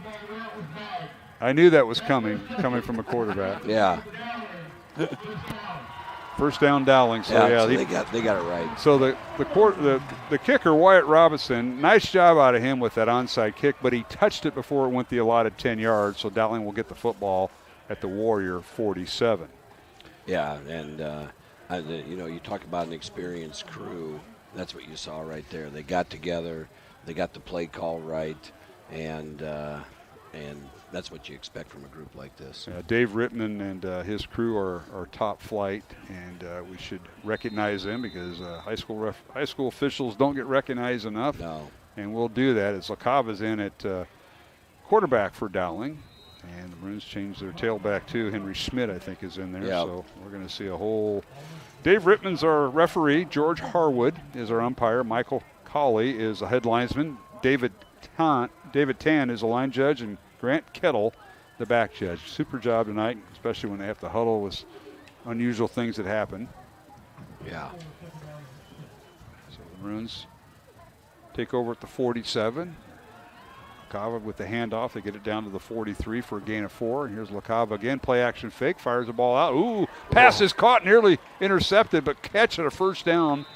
And some yards after the catch by Dowling Catholic. Tremendous run, but boy, that was a dangerous pass. That was dangerous. And coming off the bottom of the pile for Dowling is Drew Cooling with the catch. Yeah, Ethan LaCava zipped it in there, but boy, that was almost a pick six the other way, as we'll see on video here. Well, the play goes for 9 yards and a first down with Cooling's catch. Yeah, nice run by Cooling after the catch, too, to get the first down. So LaCava in at quarterback, fakes the handoff, fires it out, and the pass is overthrown, incomplete. Preston Hoffbauer, the intended receiver, near side. That'll stop the clock with 4:39 to go. Dowling leading 30-7. That last drive for Waukee. Max Roach on an 11-yard touchdown reception from quarterback Beckett Baker. And the extra point by Robinson. 8-play, 54-yard drive for Waukee. And that keeps the shutout from being in play. Handoff goes to the tailback, and that is Schmidt, I believe. Henry Schmidt, the tailback. Him and Pennington share that duties when Middleton's out, and Schmidt carries. inside. Not a lot of room there as Waukee now runs some players back in and out too as they kind of they're emptying their bench as well here as time runs down. Don't forget, following the game, we will have interviews from the field and head coach Tom Wilson from the Dowling sideline. We'll have that on CISN and Iowa Catholic Radio. Taylor Bennett will catch up with those. Handoff goes to Smid, nice job defensively, crashing down in there, number 97. Vincent Johnson, we called his name a few times tonight with the tackle for loss there. He's had a great night for Waukee on their defense. He's a handful, and he's made some plays. The 6'3", 230-pound senior has come and played really, really well tonight from start to finish, and you got to give him credit for his effort tonight. We get a break in here. We'll have to put our minds together and see who we're going to come up with to interview. We got possibilities. Taylor, you got to talk. You got to make sure you get through the handlers, right? Taylor Yeah. We'll get through the handlers. No, I've been buttering them up all game. I think we're going to get. Well, you got to get Crandall buttered up, and so you got to get Pollock. Those offensive linemen need love. They get overlooked, and Lord knows we do that. But good luck with that. We'll be talking here if we get a break. As Dowling punts it away into the end zone, touchback. 3:07 to go, fourth quarter. Maroons lead it 30-7 on Iowa Catholic Radio as we simulcast on the TV live stream at CISN.TV. And appreciate the crew here tonight. Our director is Rachel Hawley. And down with Taylor Bennett on the Dowling sideline is Sam Nord. She does a great job. And Caleb Neese up here with the 50-yard line camera. Got to have all those back at the Iowa Catholic Radio studios. We appreciate Roman Wilkin and Eli Bonner helping out tonight. In week 7, we'll be back next Friday night, 6:30 pregame, 7 o'clock kickoff right here. Dowling hosting Ankeny Centennial. And Matt, I cheated a little bit and looked. Dowling and Centennial have had some great games the last 5. I mean, it's been no more than a touchdown. It's been awesome. Now here is Baker over the middle, pass incomplete. Try to hit the big guy over the middle of the tight end, Jacobson, and he had like four defenders around him. He had a lot of bodies around him. There's no doubt about it. And taking a shot here, but you're right, Mark. I think it's that Centennial game. It's always a dogfight and fun to watch. Great football. Oh, it is. As there have been some real close games. How about the pick 6 to win it up there at Ankeny? And Dowling won last year here. Exciting game. Sometimes they go overtime. Here's a quick hitter caught by Jacobson, and he stays in bounds at the 25. Gain of 5. Nice pass that time from Baker. Nice pass from Baker and a tackle by Jimmy Howard for Dowling Catholic, number 39. So Jacobson puts Waukee in a 3rd and 6 from their own 24-yard line. They spot him out of bounds. And it off to the tailback, and that remains Ben Case-Hobb. Turns the corner and is finally driven down. I think he's got the first down. Yeah, they're going to give him the first down there. Great pursuit again. And Sam Lorico makes the tackle. But first down, Waukee. Final 2:20 of the fourth quarter. Dowling leading 30-7.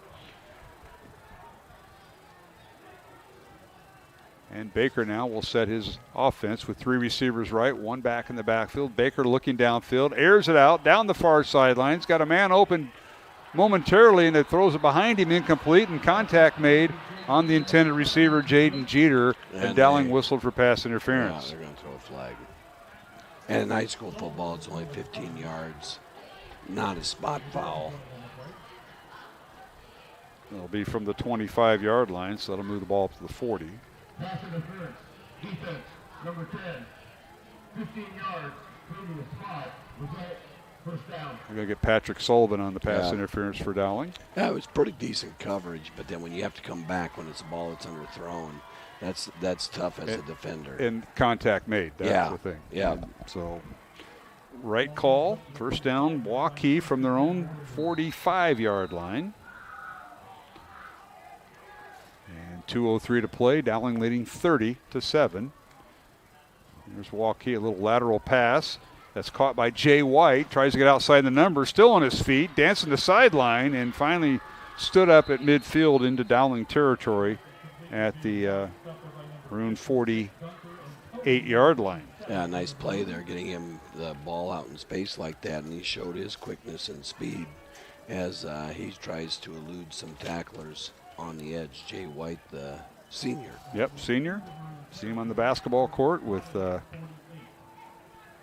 Max Roach, and of course the big guy, Mr. Jacobson, who seems to average about 30 against Dowling every time you see him. Back to throw is Baker over the middle to Jacobson. Pass is dropped, incomplete.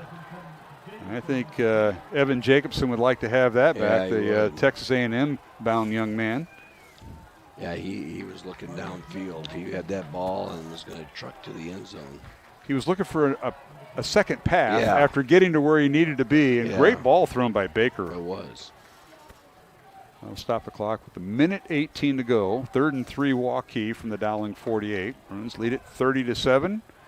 Reminder to stay tuned for the post-game show along our network stations. Once the game ends, we'll take a 2-minute break to get everything reset. Before we join our post-game show, Taylor Bennett will have interviews from the field tonight. And here's a handoff. Jay White once again turns the corner. He's got the first down, running out of bounds in front of his own bench at the Dowling 45. Yeah, a nice run there again by Jay as he runs around that corner, and life here for Waukee as they try to score with 1:12 to go.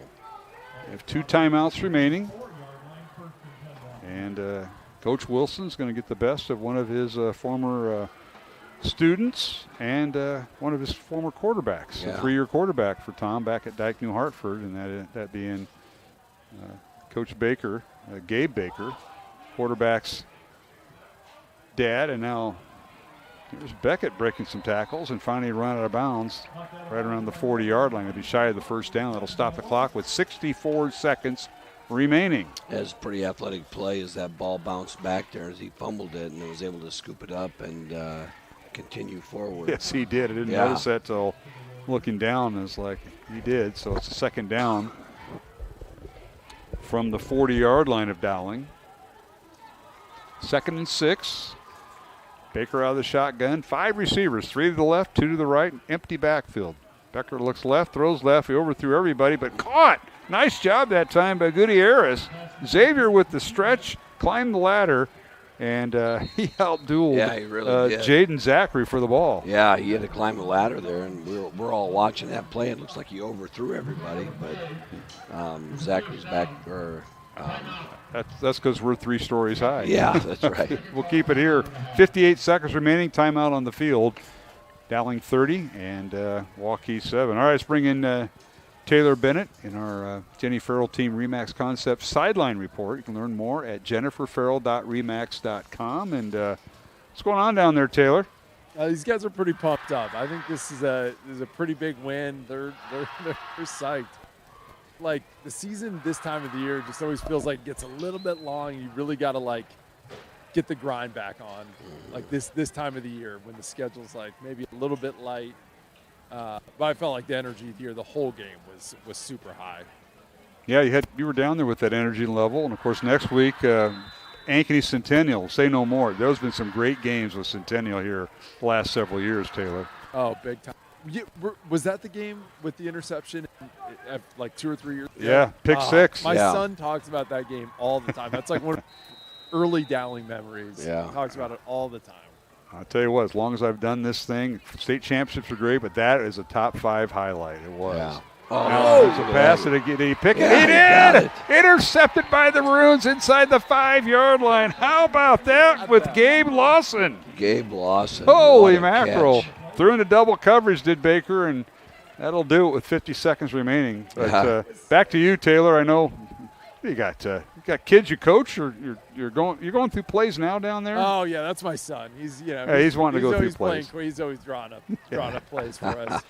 Well, draw up one that works next time. Yeah. He kind of he'd like to score a touchdown someday. Oh yeah. Taylor, any thoughts about our interviews for? Oh, we're going Joel Sanko. I don't think he told me he hasn't gotten interviewed, and his game today was unbelievable. We didn't call his name a lot for a reason because they weren't thrown to Jacob separately. He was on his hip the whole game. Okay. Dowling penalty. So the penalty's against Dowling, so that'll wipe out Lawson's interception. That's a great play. Too bad. All right, well, we'll come up with one. We're going to go to a 2-minute break once the game's over, so we'll be visiting with you, Taylor.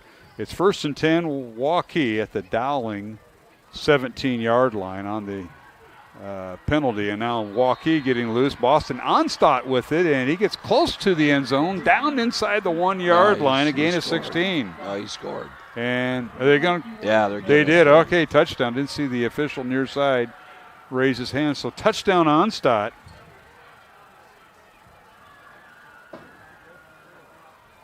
And the Warriors now in for the extra point. Okay. Nice job that time. We have the it was Onstadt with the catch. That little screen play out to the receiver and makes a nice run up the middle and yeah, he made his own path. Yeah, he did. Boston Onstadt, the extra point up and good by Wyatt Robinson. So Onstadt from 17 yards out on the catch from Beckett Baker cuts the score. It's Dowling 30 and Waukee 14, 43 seconds remaining. Back in 1 minute on the Iowa Catholic Radio Network and CISN.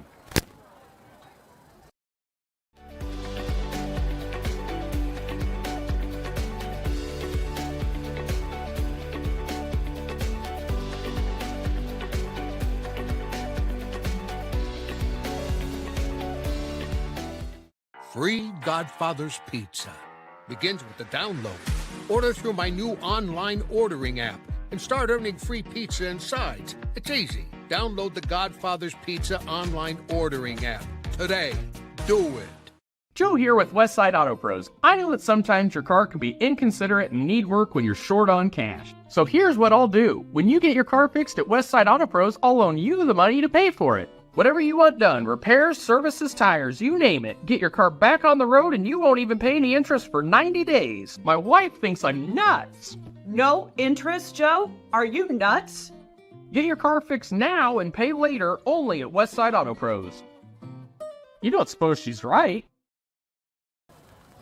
All right, we're back here at Valley Stadium in West Des Moines. Dowling 30, Waukee 14. Beckett Baker, a pair of touchdown passes late. Now the kickoff by the Warriors goes into the end zone. Touchback, it'll be first down, Dowling at its own 20-yard line with 43 seconds remaining. So Baker, a 11-yard pass to Max Roach and a 17-yard pass to Boston Onstadt. That capped off an 8-play, 80-yard drive for the Waukee Warriors. Got to imagine we'll take a couple knees here. I would think so. Dowling going to improve their record to 6-1. Number 43 on the kicking team. And Waukee will fall to 2-5. Next week, Waukee will be on the road right across town. They take on number 1 Waukee Northwest, who at last report was just throttling Southeast Polk 24-0 at one point. Yeah. We'll get an update there. That'll be all part of our post-game show. We'll try to get you updated on some scores. Dowling's next opponent will be Ankeny Centennial, who went into tonight with a record of 3-3. And we'll have that game here next Friday night, 7 o'clock kickoff. As Centennial was hosting Indianola tonight at Ankeny Stadium.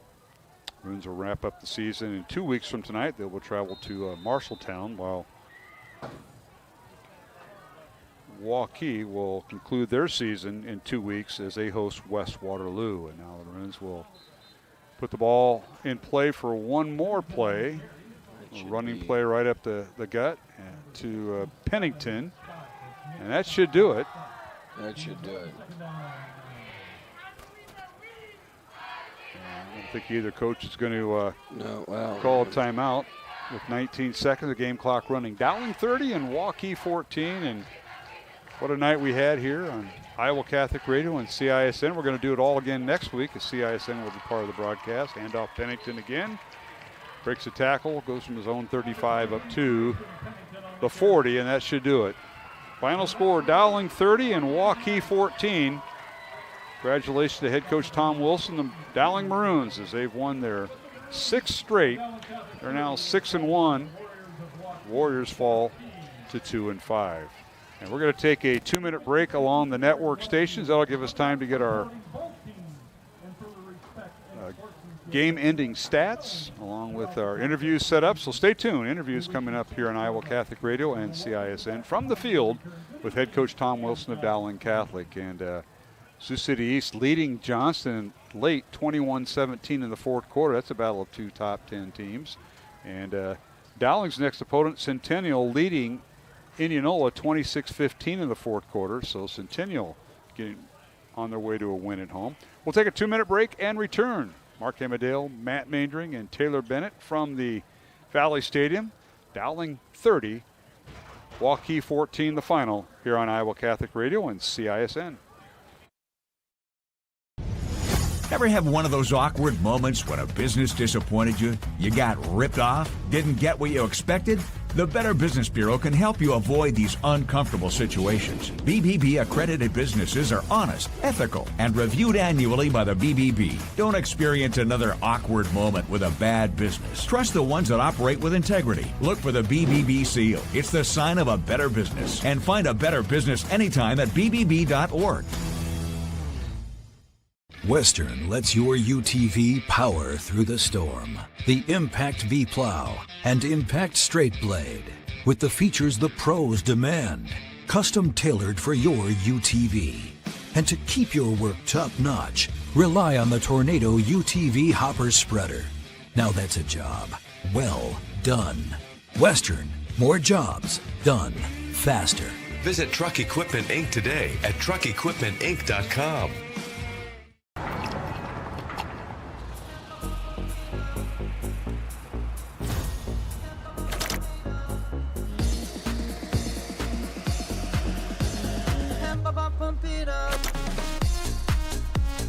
A fuel choice that even rivals can agree on? Now that's worth the hype.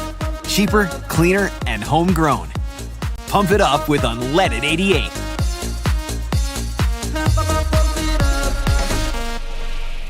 Thank you for tuning into today's broadcast. Don't forget to like and subscribe to the channel so you don't miss any of our live events.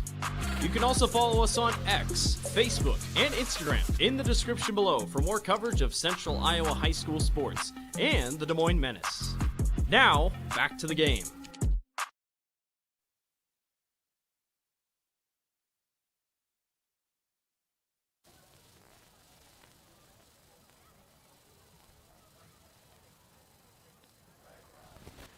All right, we're back here at Valley Stadium, and week number 7 has come to an end of the Iowa high school football season as Dowling wins it tonight over Waukee by the score of 30-14. Alongside Matt Maindring, I'm Mark Amadale. Taylor Bennett down on the field getting ready for interviews. Dowling led 14-0 at halftime, and the Maroons put on a couple of a field goal and a touchdown in the second half. And it was up 30-0 before Waukee scored a couple late touchdowns in the fourth quarter as Beckett Baker hooked up with Max Roach and Boston Onstadt to cut the lead to 30-14, our final. So let's go down to the sidelines, and that is where Taylor Bennett is with our Jenny Farrell sideline report. And Taylor, take it away. You got Joel Sanko, another senior on the defense. Take it away. Man, big time game from Joel Sanko tonight. We were talking, Joel. We didn't call your name all that much. You had a nice pass breakup in the first half, but we didn't call your name that much. And every time I'm looking over, it's because you're shutting Jacobson down. When you go up against somebody like he doesn't have the production this year that you probably would expect, but when you're facing like a big time SEC recruit, that's like a where am I game for you. Like, tell me a little bit about your thought and your prep going into this game. I mean, it wasn't really much for me. All I do is do my job, take care of my responsibility, and do what I do best. You were on his hip every time. It was a pass play, and you were shedding his block every time it was a run play. That was a fun game to watch. Guys, I'll pass it up to you. All right. Hey, Joel, I know last week was tough. You guys collectively as a group losing your outstanding linebacker in Leo Pagano, but you guys stepped up tonight. I know you're thinking of him as you're playing, but you've had a nice year, and I know you stayed healthy because I know you battled some injury last year, but you're staying healthy. Yeah, I've been taking care of my body more than I did last year. And, it was a real game, but we still took care of business, so I'm happy for that. Say, Joel, this is Mr. Mainring. Doesn't sound like me, but that's who it is right now. Sick? No, my voice is tired. Oh. Hey, how are you doing, young man? Good, how you doing? Talk about that balance that, as a football player, you have to have between football and academics. Well, I mean, I go to Dowling, so like, we take a good pride in our education, and for the sports part of it, we just have to just do good, I guess. I don't really know. Yeah, he puts in the time. I know Yeah, this young for man sure. does. Well, Joel, keep up the great work. Yes, sir. Stay healthy. And, you got Ankeny Centennial coming in next week, and it's always fun playing Centennial, isn't it? Yeah, it is. It's always going to be a good game. Can't wait. All right. Well, enjoy the weekend. Thank you for coming on. Yep, have a good night. You bet. You as well. Joel Sengel, an outstanding senior. He's a rover linebacker, 6 foot, 185 pounds, and staying healthy. And, here we go. You get you invite one offensive lineman, and you get the whole group. Taylor Bennett, these are your buddies. These are the guys that protected you through your 4 years at Dowling and your 4 years at Grandview. But I'll let you take it, and you've got Owen Marr, I believe. Yes, we got Owen Marr here. Big-time game from Owen Marr. We got all the Savages around him ready to roll here. Owen stepping in, coming off the bench cold like that. That's a tough thing. There's no other position that you just get thrown in, and it's like I know I'm hitting someone right now on this play. What was that like? It was kind of crazy. A little nervous, but coach told me to get some snaps in, and then just went and got them and was ready to go. Awesome, guys. I'll send it up to you. All right. Well, Owen, congratulations. Thanks for stepping in. I know you went right to right guard and you went to center. You went to center, didn't you, Owen? Yeah. Oh, that's tough. Now, let's talk about your position coaches. I like bringing them in when we get an opportunity. Yeah, they're great. Coach Pollock, and he's holding the camera right there, so you better say something nice about him. Go ahead. I will. Yeah, he's one of the best coaches in the state. He's great. Him and Coach Casey, they're always pushing me to be my best, and they're always trying to get us better at technique. And, they're just some of the best coaches in the state, so props to them. I understand Coach Shelton you're talking about, Casey Shelton. Yes. He can get you motivated, can he? Oh, yeah. He's very fired up, but once you get to know him, he's a really nice guy. So. All right.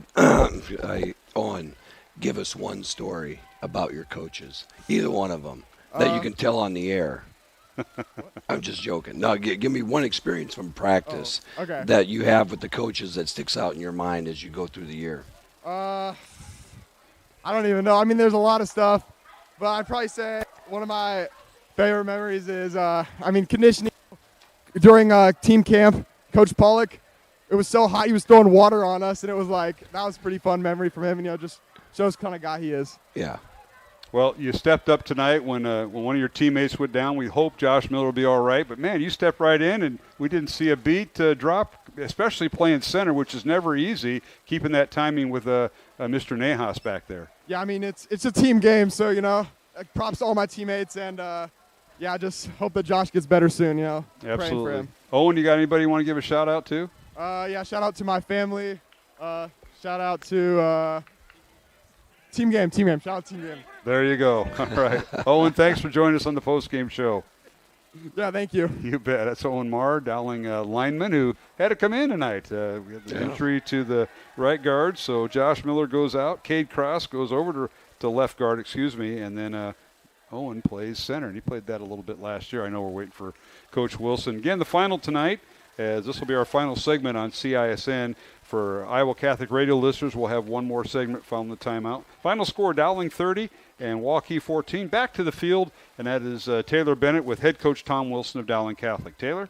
All right, guys, I got Coach Wilson here. Coach, big time start tonight. I felt like you guys came out super strong, and then it got a little bit of penalties. It seemed like some drive-killing negative plays, but ultimately, big-time work on defense. Yeah, I thought we did come out, as you mentioned, and did a good job. And we get a couple of scores, and then, we get behind the sticks. And you mentioned the penalties and stuff like that, which is disappointing. Thought we came out, in the second half and took control of things. But, the nice thing is this team has gotten better and has continued to get better. But we still have a ways to go. And, we cleaned some things up and finish drives. I think we can be a handful before it's all done. it just seems like both lines of scrimmages have really, really ascended throughout the whole year. It takes a little bit of time sometimes for offensive line to do that. Who's stepping up and being leaders there on that offensive line? Yeah, it's, I think all of them have stepped up to a certain extent. And, Josh Miller being a senior, Max Thomas being a senior, those are more by example guys. The guys that you hear talking probably a little bit more are the sophomores, and that's Mitchell and Carter Barrett. And, Cade Krause brings the element of toughness. He's not a very big guy, but he is a tough guy. And, I think all of them deserve a lot of credit, but yet, you get like a Quinn Schmolbach who is tight end / fullback / a little bit of everything. And, his improvement has been, really important to us and instrumental in our run game and somewhat in our pass game. Guys, I'll send it up to you. Well, Coach, congratulations on the win. 212 yards on the ground amongst your several ball carriers, but establishing that ground game, that's all we saw in the first couple series with Ian Middleton following his offensive line and being patient with his offensive line. Yeah, and I guess we talk about what we want to be, and a lot of times it's balanced, but at some point you got to just take what they give you. And we felt that we could do that, and you don't want to exactly ignore Jeffrey Roberts and Sam Drexler, and, we were throwing it out there enough just to keep them happy. But we feel like that, if some teams want to take something away, we think we can go to something else, and that will be important as we go down the line. Coach, one thing I want to ask you. Yeah, it's me. Wow. Yeah, I know it. I'm beat up a little bit. Hey, talk about this week and your teacher appreciation recognitions. Yeah, started doing that a few years ago. I didn't make that up. Some others have done that, and it's something that I think is very special, obviously, as a lifetime educator. And teachers impact kids in so many different ways, and not only in the classroom but just developing them as people. And this gives us a chance to recognize them, and I wish we could recognize more. We do it with the seniors. Then they take a picture and they send it in. Obviously we put it on social media, but some of the stories that we get of kids going over to a teacher's classroom, or in some cases over to their home, and just telling them thank you, is in our small way just trying to give back to them that have given us so much. And it's one of my favorite weeks, and I always remind the kids, obviously I work in a high school, but I was in elementary education for quite a few years, and I said, don't forget the elementary teachers. Yeah, we had some of those, and if you get a chance to see the picture of Joelle Sanko and Mrs. Baker, who's retired from Sacred Heart, but has done a lot of work with Joelle. Honestly, that was a favorite of mine. Yeah, it's good stuff. All right. Well, Coach, thanks for visiting with us here in the postgame show. We brought Taylor in tonight because Morris is out in California getting one of his daughters married, and he's going to bring you back some notes when that happens with yours next summer. Well, I'm sure he could. I'll take the notes. If he wants, he can bring his checkbook, too. Thanks, Tom, and we'll see you next week against Centennial. All right, thank you. That's Tom Wilson joining Taylor Bennett on the Dowling sideline as the Maroons defeat Waukee by the score of 30-14. This is going to wrap up our broadcast on the CISN side, so Roman Wilkin back at the Iowa Catholic Radio Studios. Don't cut us off here, as we're going to say so long to our TV audience. And our thanks go to our director, Rachel Hawley, and our camera operator on the field, Sam Nord, Caleb Neese up here. Great job by the CISN team with Pete Tarpey. So again, the final score, Dowling defeating Waukee 30-14.